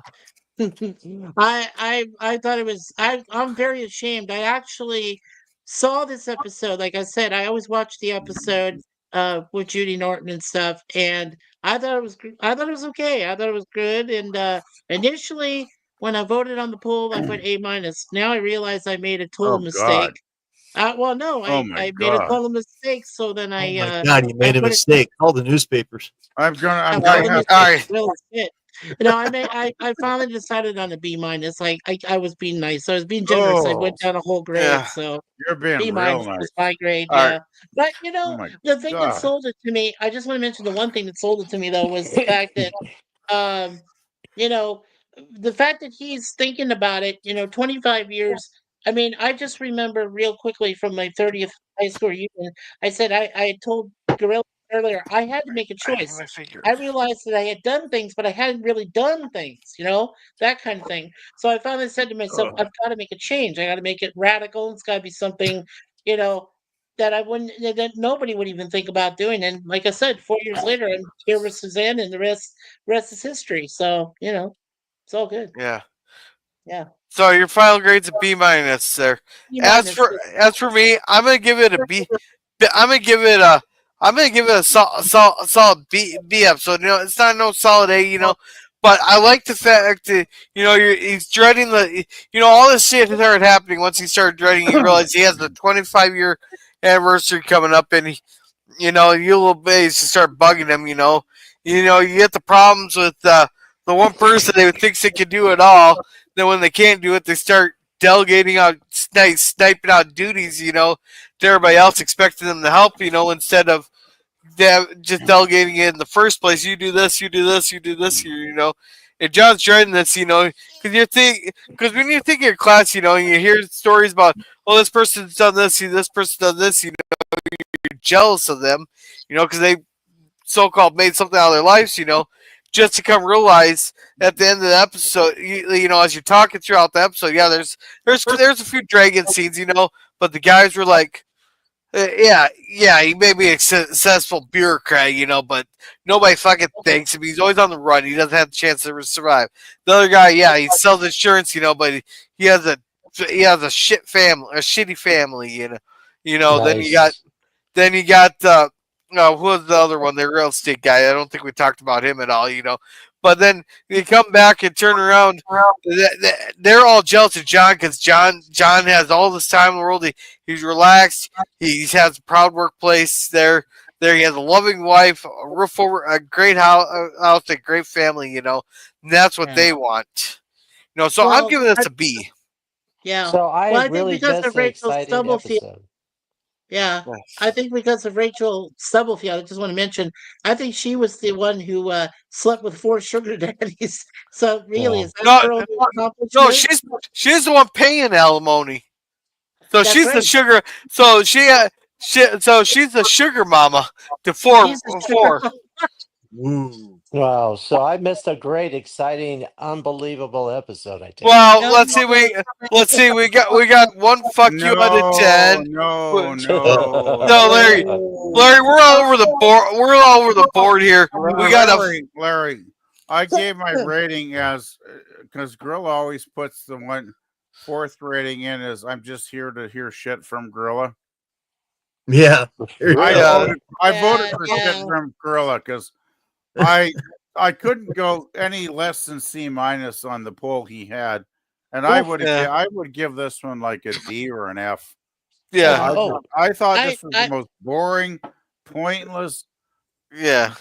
You were the voice of reason. You removed this episode from syndication. Nobody will. Nobody will. I was going to say PvP. You were the voice of reason this time since we didn't have Resolute Term around. So yeah, I want to give it a fuck you too. Other than John's, anxiety about meeting people from 25 years ago, which turns out to be absolutely nothing anyway. Right. And the best part was the college professor ragging on John Boy about telling him if you want to be a writer, you're going to be a failure, and saying, you might as well go like I don't know, park cars or wash windows. Yeah, that was the only good scene. And other than that, no. What happened to Mikey? Did he leave?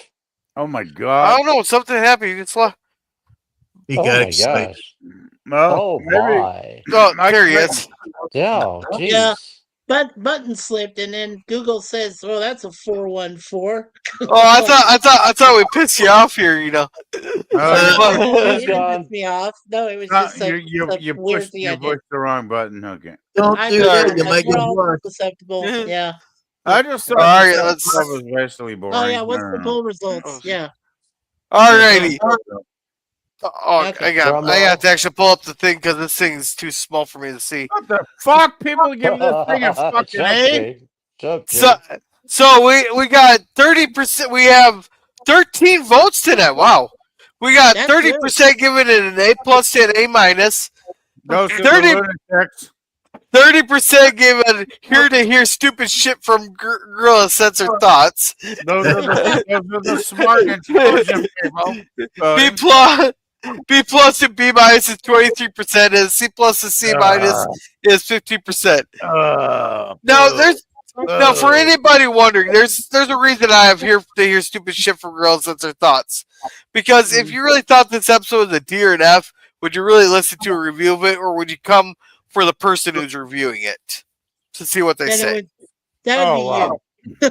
Yeah, and a lot of times I do have stupid shit coming out of my mouth. Well, there you go. You? Well, okay. I always come for the review, of course, because have interesting comments if we watch the episode. But I also come at least 50% for Gorilla's stupid shit. So. Yeah, no, but what I'm saying is, say you absolutely hated the episode and it's from a streamer you don't know. Would you sit there and listen to an episode you don't like? Fuck no. Yes, exactly. That was a quick one. That's why I voted, because I'm here to listen to Gorilla's shit. That's why I voted. All right. I think, Gorilla, I gotta say though, I think that was the earliest time we ever came in and started just losing our shit. When we were starting to laugh out loud and everything. Only less than 10 minutes in, and we were like, "Fucked." I don't even know what we were laughing about. Something about, was it the wrench throwing thing or something? It's something to do with the wrench. Yeah. There's something about when he jammed his thumb in the fucking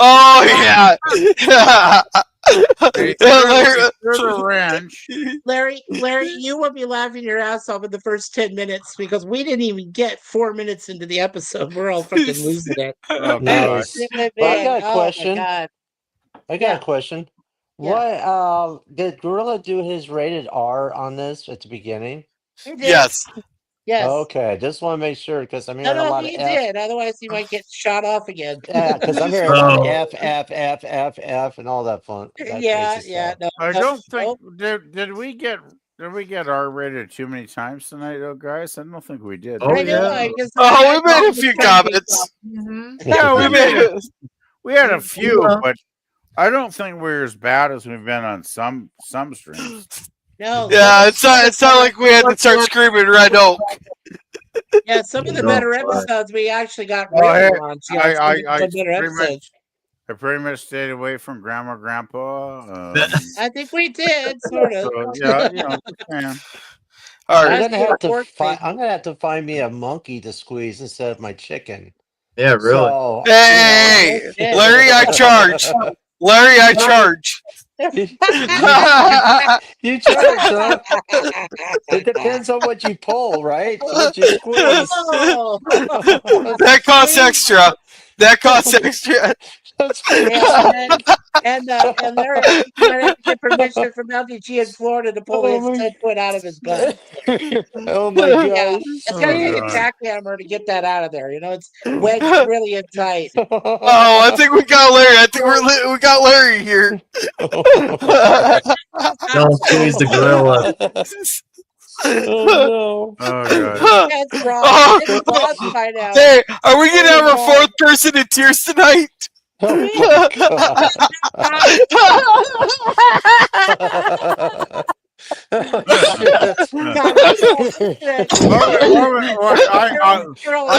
I remember earlier I made that. Didn't I make that? Yeah. I made that thumbs joke earlier about an hour ago. Yeah. All three of us had tears in our eyes at that time.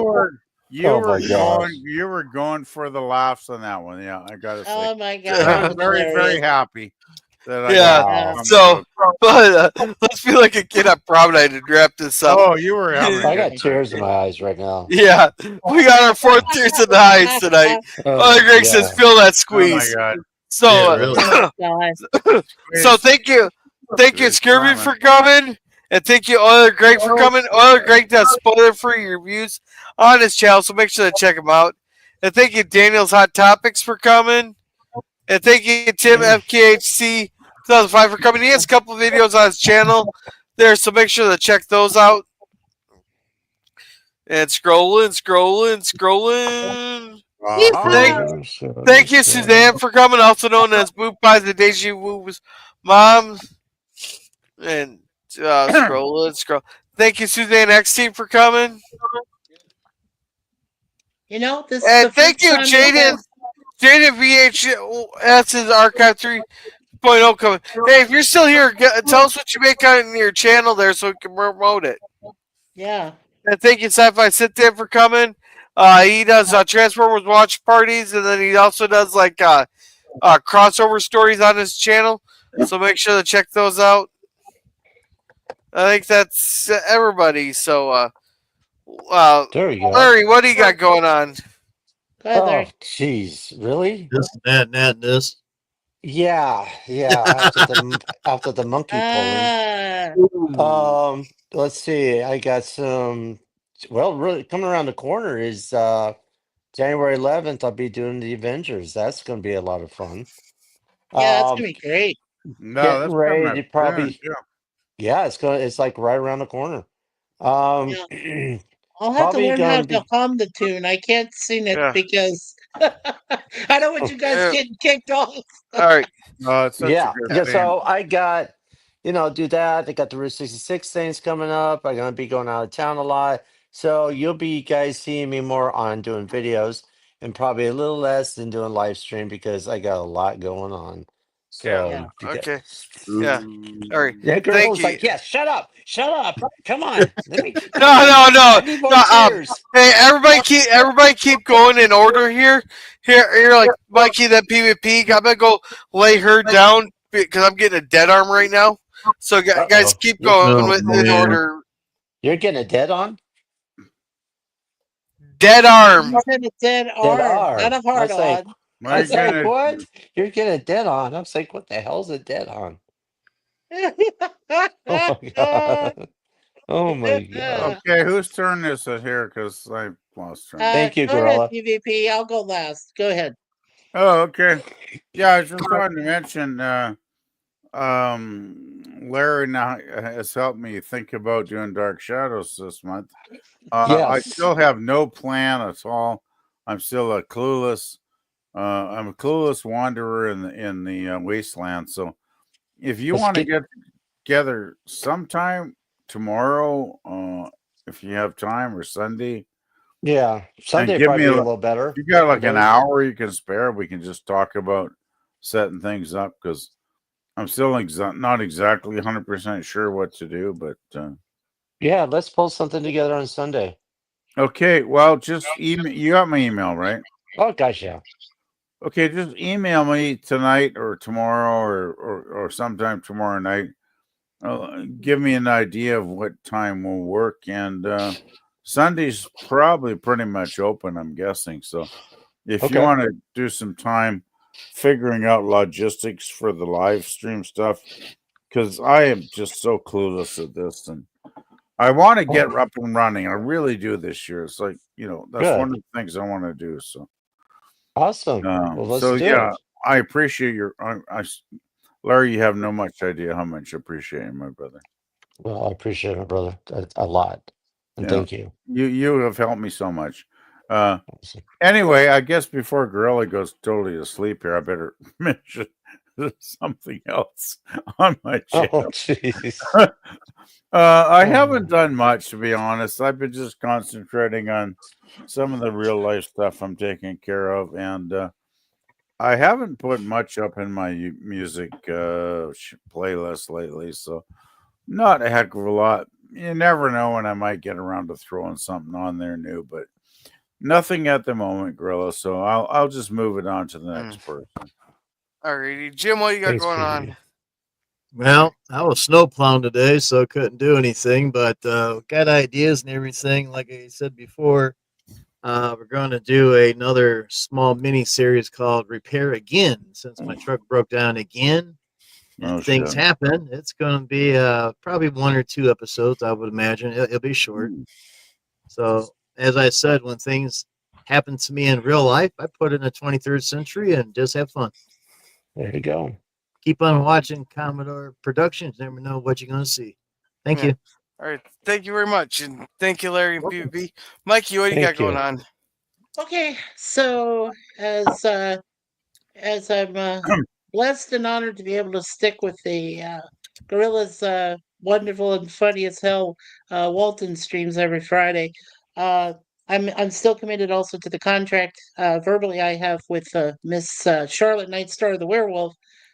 She was on one of my last New Year's Eve streams. Very wonderful and gracious young lady, and she's having a birthday coming up on January 13th, so we'll probably be doing a special stream. I don't know if she's doing it with her or with her stream or with our stream, but anyway, so other than the watch parties, I do commentary, co-host her shows. She's the silent hostess with the most, is every Saturday and Sunday, every 2 weeks at 4:05 p.m. Eastern Standard Time. My weekly webcam series will restart on January the 13th, which is a Monday. And of course, we're still doing Red Dwarf and then TOS, and then 2 episodes of Greatest American Hero, and finally the A Team. I'll figure out how to get the other stuff done regarding, because I want to use Cosme for the Star Trek films that I choose at random, the fan films, to show them and do a review of them with a special guest. And then also, when we're done with TGAH, we'll go right to Get Smart. So that's what's all coming up in the future here in the next couple months. And our motto is expect the unexpected. Alrighty, thank you. Mhm. And I'm gonna read a couple chats here before we go. Go to mine here. Scurvy here says, "Don't squeeze the lemon without buying me dinner first." Then cheers. And Oh, Streamer says, I have a question for Lemon. Lemon, if I could squeeze your lemon, would I have to buy you a fish dinner? Yeah. Oh my gosh.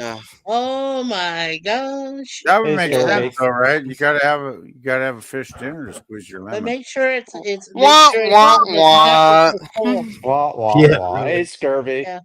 Make sure it's Scurvy, just have give to me the go permission cold. on it. Or just tell me, Scurvy, and I'll play it. Just tell me when I'll play. Nice. Oh God. All right, so you want to read this one, PvP? Pleasant Valley panelists. Okay. Mm-hmm. They also read this one. Grant me absolute power over your stream, and I'll hesitantly accept this. I love the Republic and democracy PvP.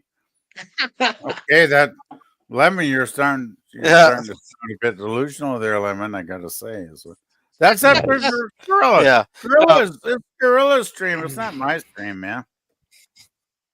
But when it becomes your stream PvP, you're gonna have Lemon Pie run it, right? He's gonna be No. Okay. I will be running my stream. No, but I mean, for managing moderator, you're gonna have him moderate the stream. Oh well, if anybody wants to moderate, they can ask. Yeah, and I will bestow moderating powers on the people that I think I can trust. Because let's put it this way: I don't want to do moderating to somebody and then they don't do their job, right? So I'm going to be very, very picky. I'm sure Lemon will probably get a pass for sure, but just saying, no guarantees. Hey, once I get my channel up and going live, I might get delusions of power and become a demagogue asshole. You never know, right? You mean you aren't already? Yeah. Already. All right. Oh, I didn't realize you guys thought of me, but okay. All right. We did a poll a while back there. People wanted Revenge of the Nerds. I was going to do it on Thursday, but I think for Sunday cinema, we're going to start out the year with the Revenge of the Nerds movies. And then on starting this Sunday. Then on Tuesday, we'll have the Cigar Lounge. Not sure on Wednesdays yet, but I'm trying to set something up. Then Thursday, we'll have the second Purge movie, which follows a different family of the Purge movies that's there. And then our next Waltons episode we're reviewing is called The Boondoggle. A notorious reporter arrives at Walton's Mountain to write a guidebook for the taste of Virginia. He makes a discovery about the Baldwin sisters' father that could have a devastating effect on their honor and reputation in the community. Jim Bob tries his luck at selling fish to customers. So in other words, his father was probably a fucking ran what would you call it? Brothel. No, Yeah, probably. I was thinking he's going to expose their moonshine business. Yeah. Oh yeah, I was making a joke though, but I gotta say, Jim Bob selling fish sounds like one of those incredibly interesting bee stories. Yeah, here at Screw says you should make. I'm being very sarcastic, by the way. Yeah. So and Scurvy here says you should make Suzanne a moderator. She is the moderator, isn't she? On your channel. On your channel, PvP. Well, I will. Yeah. So man, I'm getting pressure before you even have a channel going. Yeah. So I will give people mod wrenches that I think will be good with them, but I'm not giving out wrenches to everybody. Yeah. Oh my God, Germ is the psychic here. He says, "Let me guess, the judge ran liquor." He's a psychic. And hey, Germ, how's it going? And make sure to check out Resolute Germ. Hopefully, in the new year here, he's gonna be switching up, changing the channel a little bit. But he should be having Saturday morning cartoons come back, which I still got to work on that song for him. Nope. Hope you're doing okay there. Yeah. Dear. Yeah, I gotta get him a song so he stops getting copyrighted for the Saturday morning cartoon songs. And for anybody still listening, put a comment after the stream ends. Put a comment in there on which section of the show is gonna get copyright claimed. Hey, how about putting a fucking thumbs up, you lazy bastards? There's only like 5 of them on there. Come on, we need like 10 or 12. No, there's at least 10 because we got the 10 like hike from Ancient One. Okay, I well hope my stream is way behind then. Well, you know the song that he we got 13. Oh, nice. That's good. Let's Yeah, go. well, Part 2. Rest of the Germ uses a song from a group called Damascus. I hope that's not the song that he gets copyright claimed for. Because Yeah. that's on the public domain. It's not, Yeah. it's not one of those that gets claimed. Yeah. And even Jerm says he got 12 likes. It's up to 14 now. But Oh, with nice. that, you guys have a wonderful night. Thank you. Yeah. Oh, Jerm said, Jerm here said, 1 week cartoons are back. Sweet. Sweet. Nice, Okay. nice. So, There you go. Thanks, Germ. Yeah, so thank you everybody for coming. Remember to be a gorilla. And remember, there's 5 pounds of copper in those speed trap cameras. We've been stopping, being through the night, rising like gorillas, ready for the fight. Sending out a thank you, every shout and cheer. Your love fuels our fire, taste it clear. Hold on tight, feel the roar of gratitude like never before. Rocking strong, we're forever bound. In your hearts, we're finally found. Oops, I saw